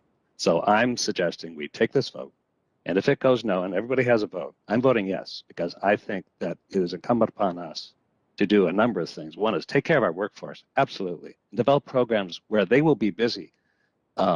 Every people we hire will be busy working on type 2s or even some of these type 1s. But to ignore what we need to do as council members to take care of the most important assets owned by the state, I think would be remiss in our responsibilities. That's my opinion. I don't always give it as strongly, but I give it this case because this is something I'm actually very familiar with. With that, is there any other comments? Wendy. Thank you, Mr. Chair. I agree. And this sort of conversation has come up in the past in the environmental services area as well. And there were some outsourcing of things that are intermittent and not prudent to hire people all the time to do. We had the same sort of thing where some materials were decaying prematurely and some of our pipes were on the verge of collapse, and we needed to outsource some of the inspections because we didn't have enough people internal to do that, and that generated some controversy then as well. But having this one-time catch up to me makes sense so that our regular workforce can do their work. I wish we were fully staffed, but we're not. And I want to continue to support our workers, but we need to take care of this piece of infrastructure because it's very, very expensive. And getting that done is not going to wreck everything with our labor unions. This is a one-time deal, so I support the one-time deal. All right. Councilmember Fredson, you have the last word. I just wanted to follow up on my question related to what was the cost of just the transportation of the vehicles, and does someone have that answer? Mr. Chair and Councilmember Fredson, it's in the neighborhood of $40,000 per LRV. So. All right, Judy, you get the last comment. Well, and thank you. And with all due respect, Mr. Chair, I'm just about process. So, I mean, the item goes until the item goes until someone calls the question. And so with all due respect, I mean, I just wanted the opportunity that if there was other solutions, you know, an amendment would be offered. And if it doesn't pass, and I might support the amendment, you know, then I would be fully ready to support moving forward. I am not about delaying. I'm not about being fiscally irresponsible. It's just, for me, it's about process and the fact that others, we're looking for a bit more time. So I'm, with all due respect to everybody here today, I'm just trying to stick to Robert's rules and give people a chance to do whatever it is they want to do in this vote. And I think we all bring our best selves forward to do our jobs with the due diligence that we are asked to do. So I do not disagree with you, Mr. Chair. I'm just trying to, keep in mind that sometimes we can agree to disagree, but we all have our best interests for Met Council and our assets in everything we do. And maybe a postponement, so that others could get more information for another month. I mean, would that be tragic? I don't know. So, but I do respect your leadership here, and I'm ready to vote with whatever is on the table for the council to vote. And thank you, Judy, and I appreciate that. And I'm not trying to squelch any process. So, whatever that process is, if any council member wants to make any motion or, we obviously will follow that. Mr. Chair, can I just a quick comment? Yep. So, and I was one of the people that, Wes and Brian were very good about sharing a lot of information prior to the meeting, answering questions. But, I think that the concern that I have is that this is not just going to be a one time, right? So we have, we've been here for 3 years. When it comes to a lot of issues, it seems like the same problems repeat themselves and we don't solve the underlying issue that's causing the delay, right? So we're voting, people are okay with this because we're going to do this one time. But I think one of my key questions is, what have we changed from a management perspective that's going to allow us to fix this permanently fix this problem? Hire more people, change how we do things from a management perspective. I would be more comfortable too if we were thinking about helping the leadership. What needs to change from in recruiting people, hiring people? How do we truly prevent this from happening again? And so, because otherwise, there's just we've known about it one way or another for a few years. We've been working on trying to find an in-house solution that hasn't worked out. So now we're at a point where we need to have something that's outsourced. If we don't do something differently in the next few years, we're going to be outsourcing the Type 2 cars because we're not going to have the ability to stay ahead of those cars, and we're going to have the same conversation that we couldn't hire people over the last 2-3 years. We couldn't find a maintenance schedule that worked. We had COVID's lingering. We have all of these other issues. So that's and I think it happens for us in a number of situations where we sort of get put into a corner. We say yes, we must do it because it's fiscally responsible, but we don't really think about how do we prevent that from happening again, and make sure that we, whether it's bringing in a management consultant or somebody to help think about how do we do things differently so that we don't keep repeating the same mistakes that cause us to have to make these tough choices of outsourcing jobs out of the state. Really, really important point. Thank you, Chris, for raising that. How do we not just react when it comes to us? Councilmember Barber, you had probably the most information about this bidding process. What does, if there is a delay, what does that mean? If there's a delay, it can have a significant impact. The current bid expires December 31st, and so then it would have to go back up for bid, which, as you know, can be a much longer process. That's impactful from a number of reasons, but one very significant is REST doesn't really operate on our timeline, and once it's started, it's harder to stop. So it's very important that we get a good start on this. So. Okay, I'm going to suggest we take a vote, and unless there's an objection, Liz, you're still with us? Please call the roll. Hello. Chair, I have a question though. Did somebody second the motion? Yes, it was motion was by Barber and Councilmember Wolf was seconding. Okay, thank you. All right. Barber. Aye. Cummings. Aye. Ferguson. Aye. Fredson. No. Gonzalez. Aye. Johnson. No. Lee. Aye. Lilligren, Aye. Lilligren, Aye. Sterner, Nay. Bento, No. Wolf, Aye. Zurin, No. and Chair Zelli. Yes, aye. And Liz, can you give us a count? There are 8 yes and 5 no. Okay, the motion carried. Thank you, everybody, for the robust conversation, and especially, I think, Councilmember Johnson, who said we can disagree and have debates and do our jobs, and then we are doing that to fulfill our transparent duties. So thank you, everybody, on all these issues. And I think, Councilmember Ferguson, if I could just respond quickly, that we have our work to do. This doesn't mean that was just a vote and we move on. We had a wake-up call for our own work to be good fiduciaries of process and of relationships. So, Mr. Chair. yeah, please go ahead.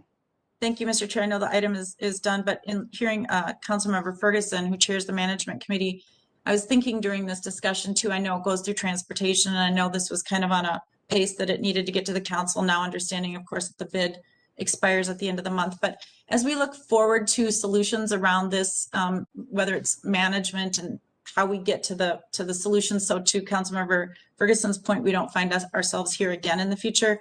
Could management be included in this discussion as well going forward? So if it's going to transportation, it could also go to management, especially considering the significant expenses behind all of this.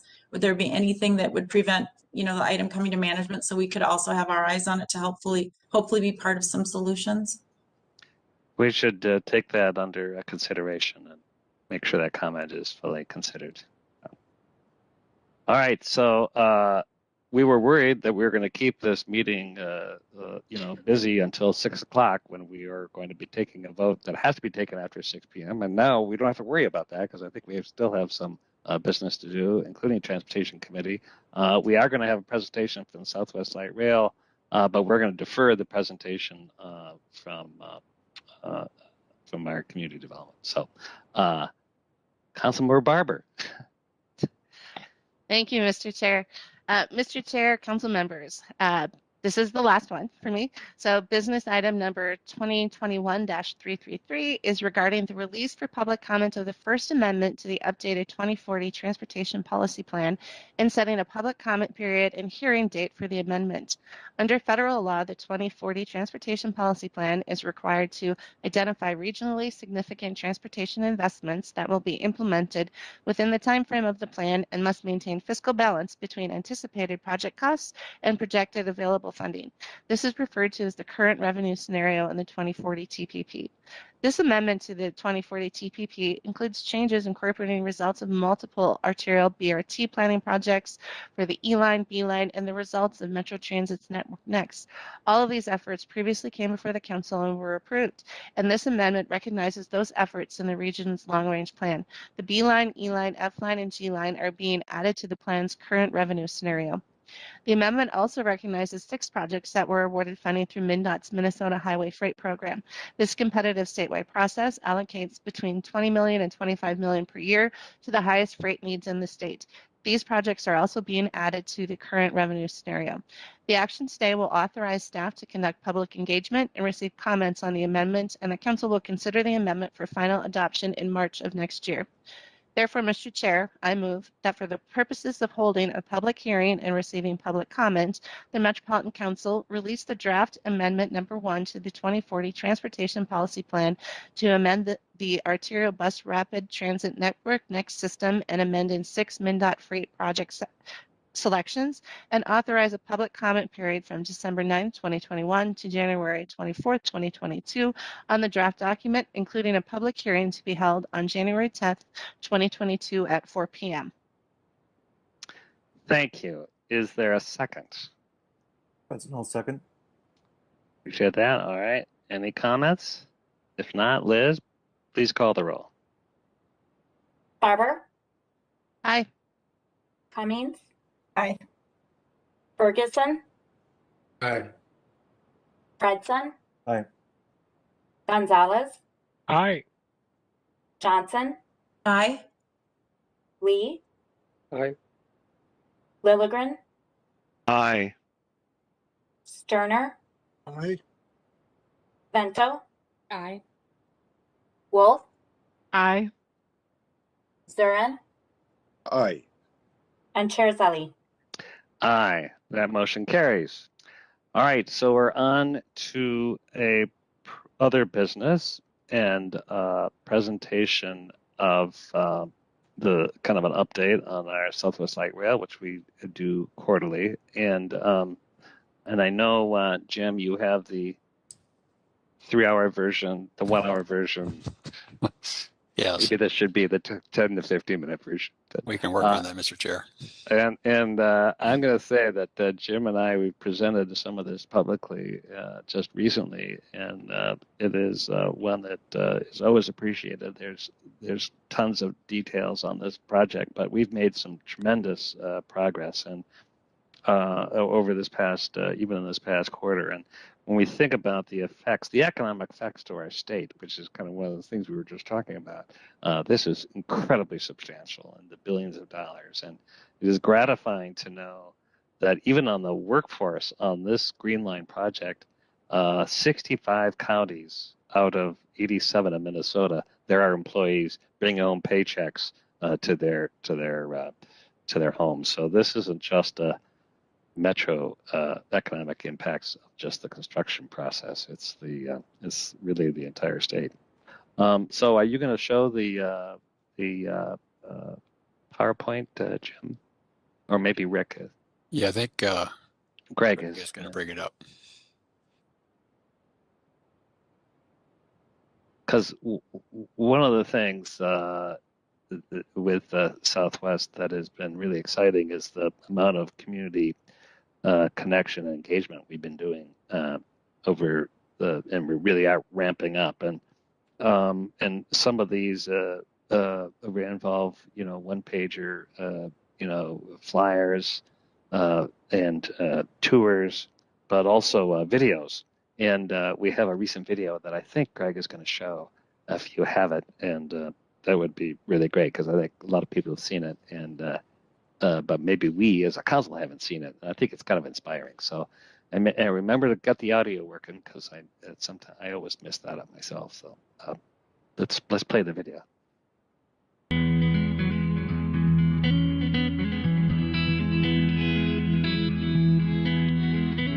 This is the original form of hands-free driving, otherwise known as an LRT train. Audio. So this, of course, is the Green Line extension, otherwise known as the Southwest Light Rail project. Why are we building a light rail here? If you're trying to attract businesses to your city, what do you need? You need good schools for their families. You need relatively good housing prices. And then you don't want people sitting in traffic for an hour and a half to get to work back and forth. With one ticket, when it's all done, you can go all the way from Southwest Station in Eden Prairie to St. Paul if you like. It's going to be a beautiful trip. You're going to be elevated just between here and Hopkins on 5 bridges. And you're going to be above and beyond, going over the highways and in through corridors that you otherwise wouldn't have any access to because previously it was private property. The forecasts of our MPR, Metropolitan Council, down in the Southwest Corridor, I think it's one of the fastest growing, if not the fastest growing corridor in the state right now. You've got approximately 80,000 plus jobs forecasted in the next 15 or 20 years. So they're forecasting just between the 14.5 miles from Target Field to Southwest Station, something like 55,000 plus people will be living within a half mile of the LRT line. We're even 50% through the civil construction here throughout the whole corridor on average, and I think we've got over $1.5 billion in investment already. And this provides that opportunity for folks to be able to live in the suburbs, and there are many people who don't want to invest, 10 grand or whatever the average fee is for a car. They like transit, they want to go back and forth, and they also want to live out here. So this creates opportunity, right, for reverse commutes, for work, for people to flow back and forth. If you've got somebody who is kind of limited for transportation reasons, time reasons and they're living in the city, now they have an option. It creates more equity in our system for people to be able to come down here, to go to work, and to get a good paying job down in Eden Prairie, or whether it's Hopkins, or whether it's St. Louis Park. There's going to clearly be people who are going to benefit economically by having that kind of access down to the suburbs here and create more connectivity between us.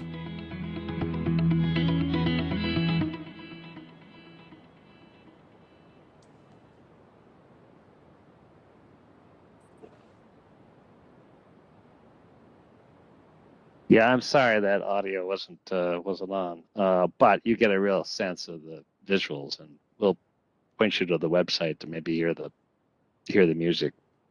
Jim, I'm going to pass it over to you, but first, I just kind of want to acknowledge some of the challenges we've had, and it's in the paper, and geez, I just got asked, on TV last week, when's the project opening?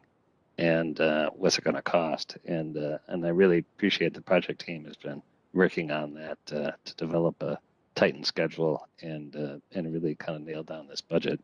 So the opening day will be here, absolutely. And I kind of am always impressed that our project team is really working hard with some pretty smart consultants to get those answers and to not do it glibly, but to make sure it's incredibly thorough. So we hope to have an answer to that in the first part of 2022. But Jim, take it away. Give us the update. All right. Thank you, Mr. Chair. Greg, I wonder if you could bring up that PowerPoint and start at slide number 5, please. And so we can send out the link to that video with the audio. It does function. I think it's worth checking out. I think it's a good one.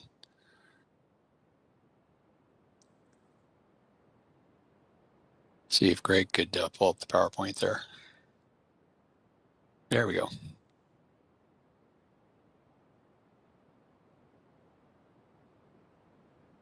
All right. Well, I think in the interest of time, I've got a lot of photos as usual. Maybe I'll just pass over those, but I want to talk about the highlights here of what's gone on in 2021. We've actually accomplished a lot of work. The civil construction led by London McCrossan joint venture is 60% complete. You can see the statistics here.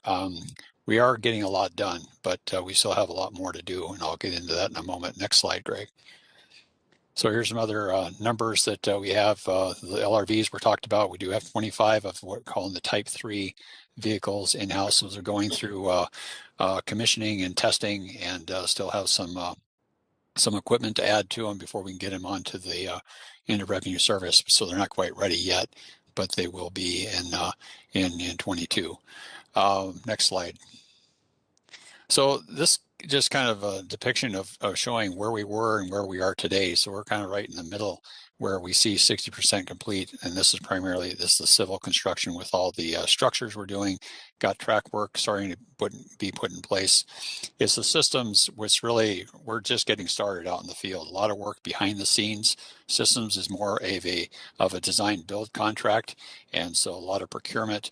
You recall that we had a change order earlier this year for storage. That is starting to get underway in terms of getting equipment here to store and be ready to go to be installed once it's ready to be in place. And then there's testing, safety certification needs to be done to get to our revenue service. Next slide, Greg. So we've talked in the past about really the two key issues, the quarter protection wall and the secant wall, primarily the Kenilworth Tunnel. That's really the long lead or the critical path item on this project, and we've talked quite a bit about the two issues there. And as we've indicated that these two issues are impacting the schedule. They first impact the civil schedule. Maybe next slide, Greg. They first impact the civil schedule, but because the civil schedule is impacted, that impacts the system schedule. And we are in the throes of negotiating a new schedule with the civil contractor. And accompanying with that, there's going to be costs, and those need to be identified, and that's under negotiation as we speak. And once we get that settled down, then we have to get the systems schedule. If this were a road project, we essentially be done with that effort after civil, but we have to have the follow-on contractor, the systems contractor, to be we have to negotiate a schedule and the cost with them as well. And that leads us into the testing, and not necessarily a cost with the testing, but more the just understanding how we're going to get to the pre-revenue, the phased integration, and ultimately get to revenue service. We'll ultimately have that full schedule and budget. So, Mr. Chair, I do have a number of slides. Maybe I'd bypass those in the interest of time. Maybe we just kind of go through those really quickly, and I'll just have Greg just kind of go through those and without my narrative. Sure, that'd be great. Just want you to pause for a couple of seconds there. There you go, Greg. So we're essentially working from west to east. You can keep on going, Greg. We also have another presentation or slide or video showing early 21 and late 21 comparison that we'll get you the link on that as well. It's pretty illustrative.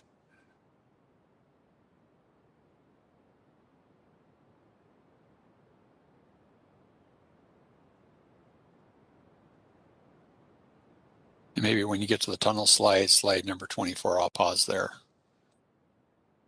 So maybe you hold there, Greg. So this is the really the critical path on this, and you know, we have talked about. I think there's an interest possibly of getting some tours going. We've identified some dates for council members if they want to come out and see what's really in action here.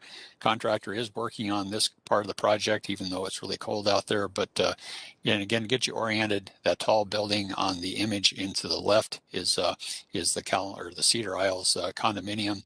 10-story condominium and associated parking garage that's right next to our excavation, and essentially a railroad on the other side that you can't see on this image, but give a picture of the kind of the magnitude of this half-mile long tunnel that we're building. Next slide, Greg. You can keep on progressing.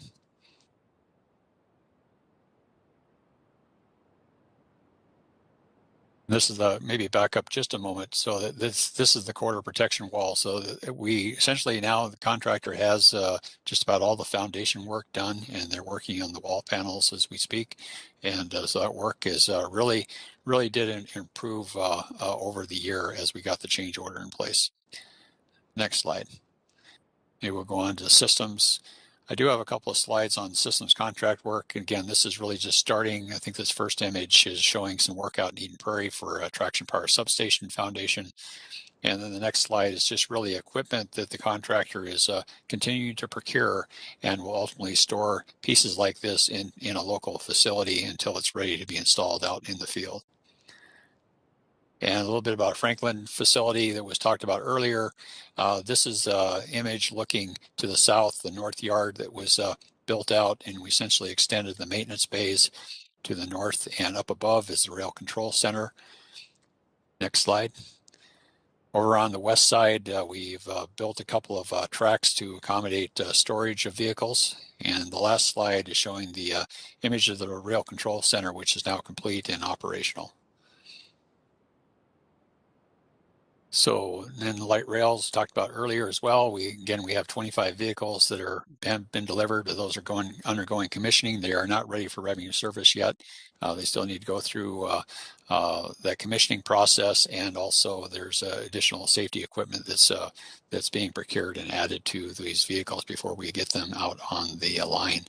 And the other two cars are out in Sacramento going through their testing, or just about ready to go to be shipped out to Minneapolis.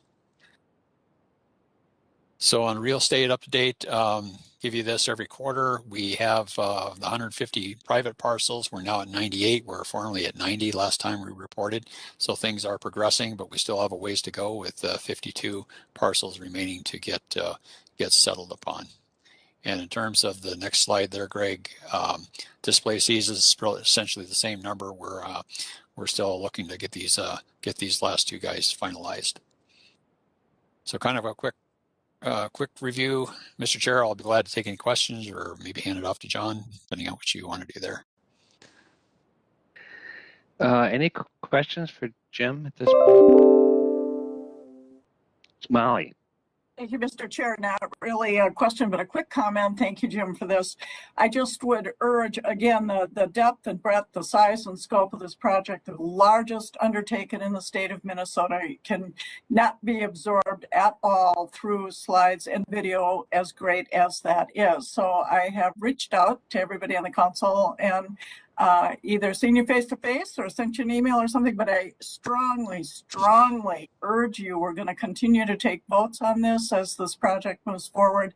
Really urge you to take advantage of one of the tours that's being set up. Peter and Hannah are working with Project Office to come up with some dates, and really urge you to make sure that you take one of these tours.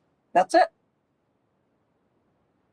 Great, thank you. I will second Molly's thought. That is really valuable to see. Every segment is really different, and it's amazing how vast it is. Maybe we should just move to John. You're right there. Great. Let's hear your report.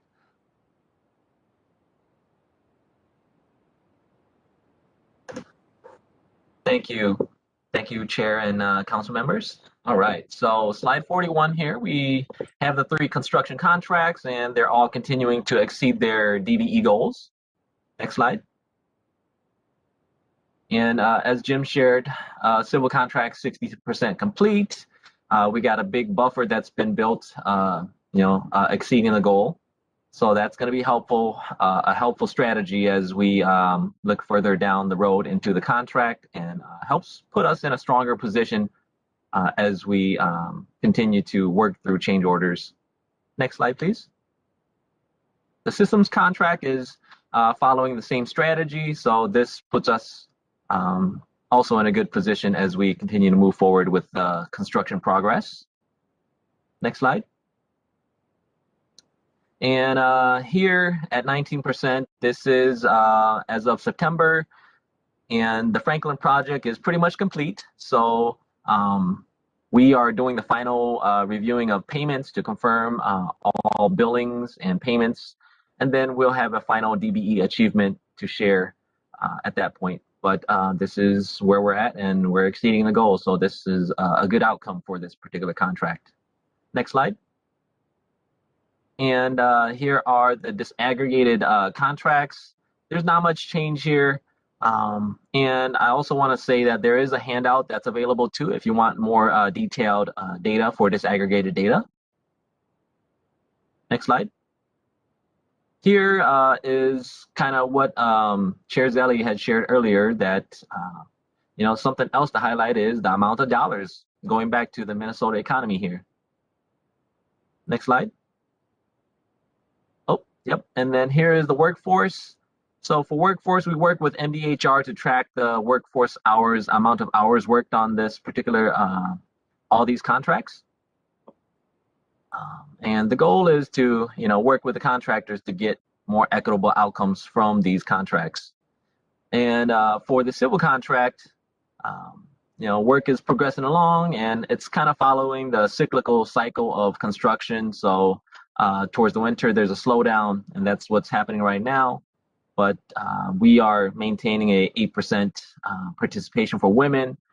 The prime contractor is planning activities for 2022 to increase and attract more women and POC to the overall industry. So we look forward to seeing that and hearing more about what their plans are, and supporting and helping to promote that in 2022. Next slide. Same thing for the POC. There is an uptick here, as you all know, that the 3594 project ended, and a lot of the folks there were transferred on over to the civil contract. So that's helped increase our POC participation here, and we're hopeful that this is going to continue on out, and hopefully we can maintain this amount and get closer to that 32% goal. Next slide. And then for the this aggregated data right here, for workforce, we did notice an uptick in the participation from Black women, Native American women, and then also Hispanic and Black men. And we are thinking that that is coming from some of the transfers that are coming from that 3594 project. Next slide.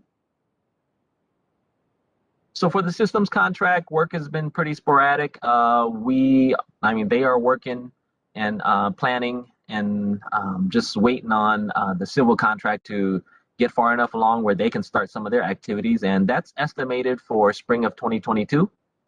So we'll probably have more information to share around that time about workforce. Next slide. And here's the disaggregated data. There's not that much numbers, but there's been a couple electrical contractors, and this is the hours where they're falling into the different ethnic categories. Next slide. So for the Franklin project, these numbers in yellow are most likely the numbers that are going to be the final outcomes for this particular project, as we are at the very end of it. Next slide. One thing to note is that towards the end here, through meetings with the prime contractor and MDHR, we were able to increase women participation. And this is definitely helpful because this helps the workers get closer to the career goals and retention. In doing this helps promote their careers and get them closer to further along in their careers and retiring along with their other colleagues who get more work. So next, and here's the POC hours right here. And then next slide. So the disaggregated data here compared to the civil contract, it's total of 100,000 hours, but the civil contract is 1.6 million hours. So it's quite a difference. What I do want to highlight though is that the efforts here, the retention, although it fell short of the goals, it's something that will help the long-term outcomes because the gains made here helps the overall construction industry within our region here. So thank you. That's my presentation. Great. Thanks, John. And Sophia, are you here? I am, and I can do the 1-minute version of this to help things along. So if we want to go to slide 60. Next time we're starting with you, Sophia. Wonderful. We've been just doing a series of construction tours in every city. Getting out there really helps the community see kind of the complexity of the project and all the great things we're doing. And I just want to leave the council with one of the quotes that one of the community members sent back to us after going on the tour, and they provided it from Theodore Roosevelt, saying, "Far and away the best prize that life has to offer is the chance to work hard at work worth doing." And coming on a tour and seeing how the light rail is coming together in the community it serves, I think really brings that home, and it's wonderful to hear that from community. Last slide of the night is, if we go to slide 61, is just that we continue to have very, very, very robust communication within our communities. We have over 8,000 people opening our construction update every week and a lot more subscribers and people coming to our websites. And we will continue to work very, very closely with all of our corridor neighbors as we advance. And with that, Chair Zilli, I'll turn it back to you. Thank you, Sophia. And I really don't want to give Southwest Light Rail and the engagement and the work we're doing short shrift. So we're going to have everybody back. And I really encourage signing up for these tours because that's the real sense of understanding kind of what's being done and what some of the opportunities and some of the challenges are. But our work here is not done as Met Council. We have a public opportunity for comment for our adoption of resolutions for the 2022 Unified Budget and the 2021 payable 2022 tax levies. So that has to be done after 6 o'clock, which it is. And we've had the notification for public comment schedule was included in all of our business items. We've had open for public written comments for some time. We even received notices in property tax statements. So, this is our final opportunity for the public to address us here. And there's a certain process for doing that. But first, we're going to hear from Marie Henderson for a little presentation. But my question, Liz, is has anybody from the public signed up or made themselves known that would like to make a comment? No, we haven't received any pre-registration. Okay. well, we're going to have a final opportunity to call out in case any individuals show up between now and when we close out the public comment, which I'll do. But first, Marie, we'd like to hear your presentation. Hey, good evening, Mr. Chair and council members. I am Marie Henderson, the Deputy CFO, and tonight I will give you a quick recap of the unified budget of 2022 and explain the budget changes since we last met. So let's reflect back a little bit on the budget process this year. And on August 25th, the council was asked and adopted the 2022 preliminary budget. This included the upper limit of our property tax levy. For 2022, the increased total levy was 2%. On October 27th, the council was asked to adopt the public comment budget. Since that date, we have solicited public comment by email, phone, writing in, and or testimony as we asked for tonight.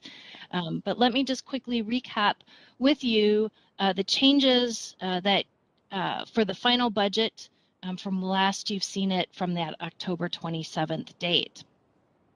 Yesterday, MMB gave us a updated November forecast for motor vehicle sales tax. This forecast provides an improved outlook for the state's fiscal year 2022. It's an increase of 10.4% over the February forecast. So this forecast provides an increase of $32.8 million for bus operations in our calendar year for 2022, and it will provide an increase of $4.7 million for the suburban transit providers in our calendar year. Other changes to the budget, when we look at the operating budget, the bus operation fund then was reduced by $27.1 million from the federal pandemic relief funds to leave a balanced budget. An updated to the orange line, a BRT project was made for finalized projections.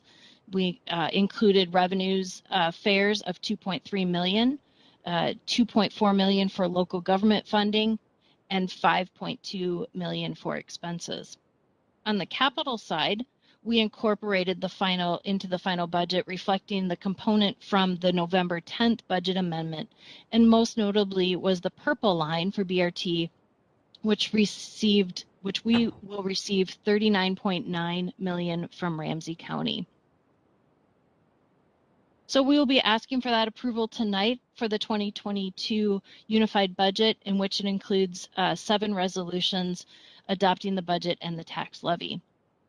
At this point in time, we have received one comment by email. It was late this afternoon. I believe that we are going to post in total the comments or send the email to the council members, but let me just summarize here what those comments entailed. They were asking for transit fares. It looked like that they want to benefit from free bus service for all. They talked about service cuts due to operating positions, and we need to compensate well for their essential work. We should look at providing bus lanes and signal priority by the use of the federal funds. In transit planning, that only 1% of our budget is dedicated to transit planning was not acceptable, and that the budget does not address the likelihood of the $818 million to be awarded to Minnesota for public transportation projects. There was also an item noted that we have 217 FTEs for Metro Transit Police, and the budget needs to be rewritten to include an exact amount of staffing for the Metro Transit Police.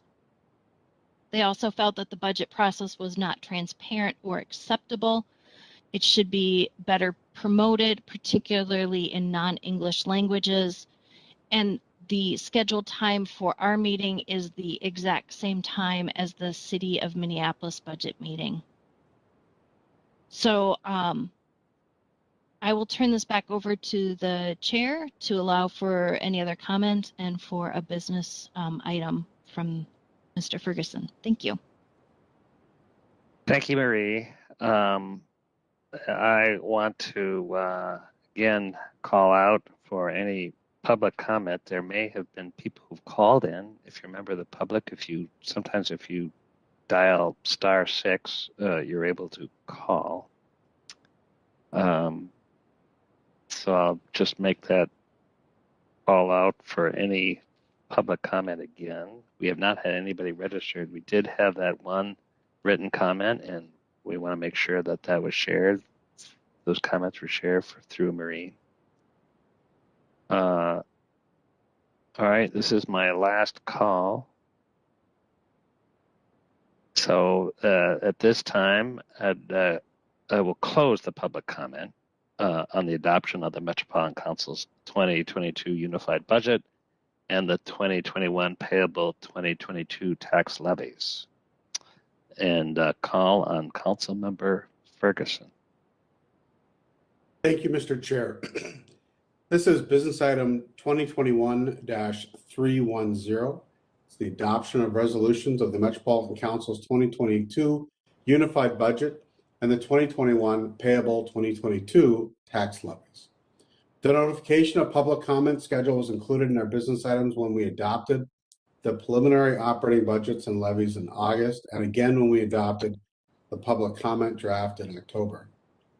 Notification of the public comment opportunities was also included on the proposed property tax statements.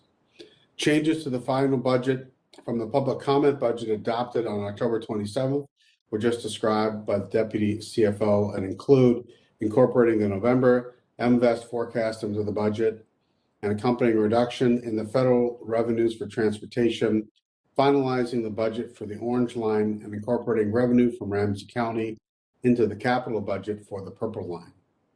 Mr. Chair, the motion is now in order to approve business item 2021-310, and I move to adopt the motion.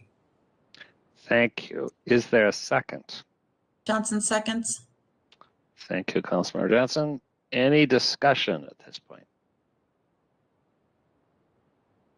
All right, hearing none. Liz, please call the roll. Barber, Aye.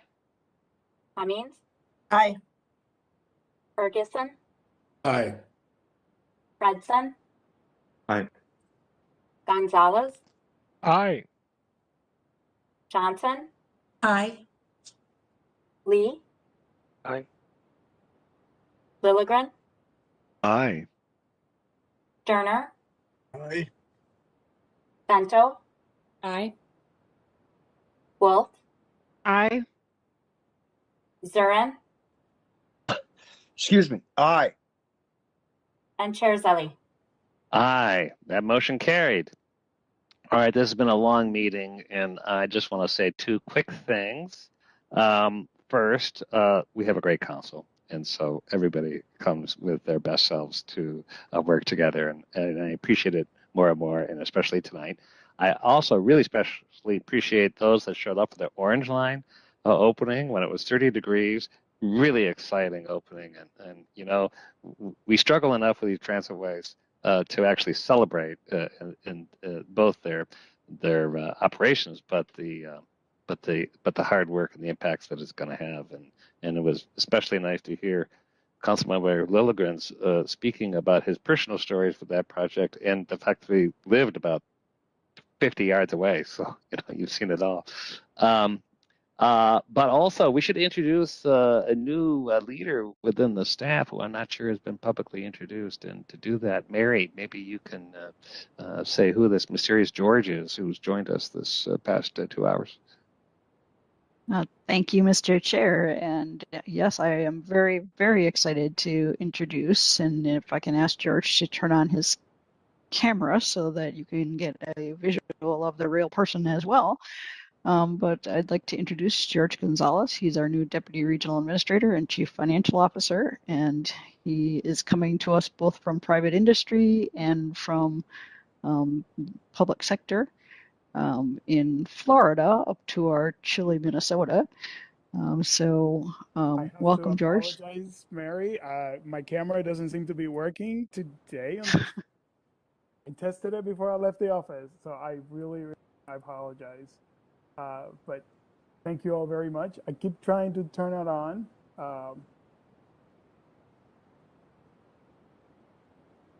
No We certainly problem. understand. Yes. For a second. There we go. Oh my gosh, there it is. Yes. There we go. Thank you so much, everybody.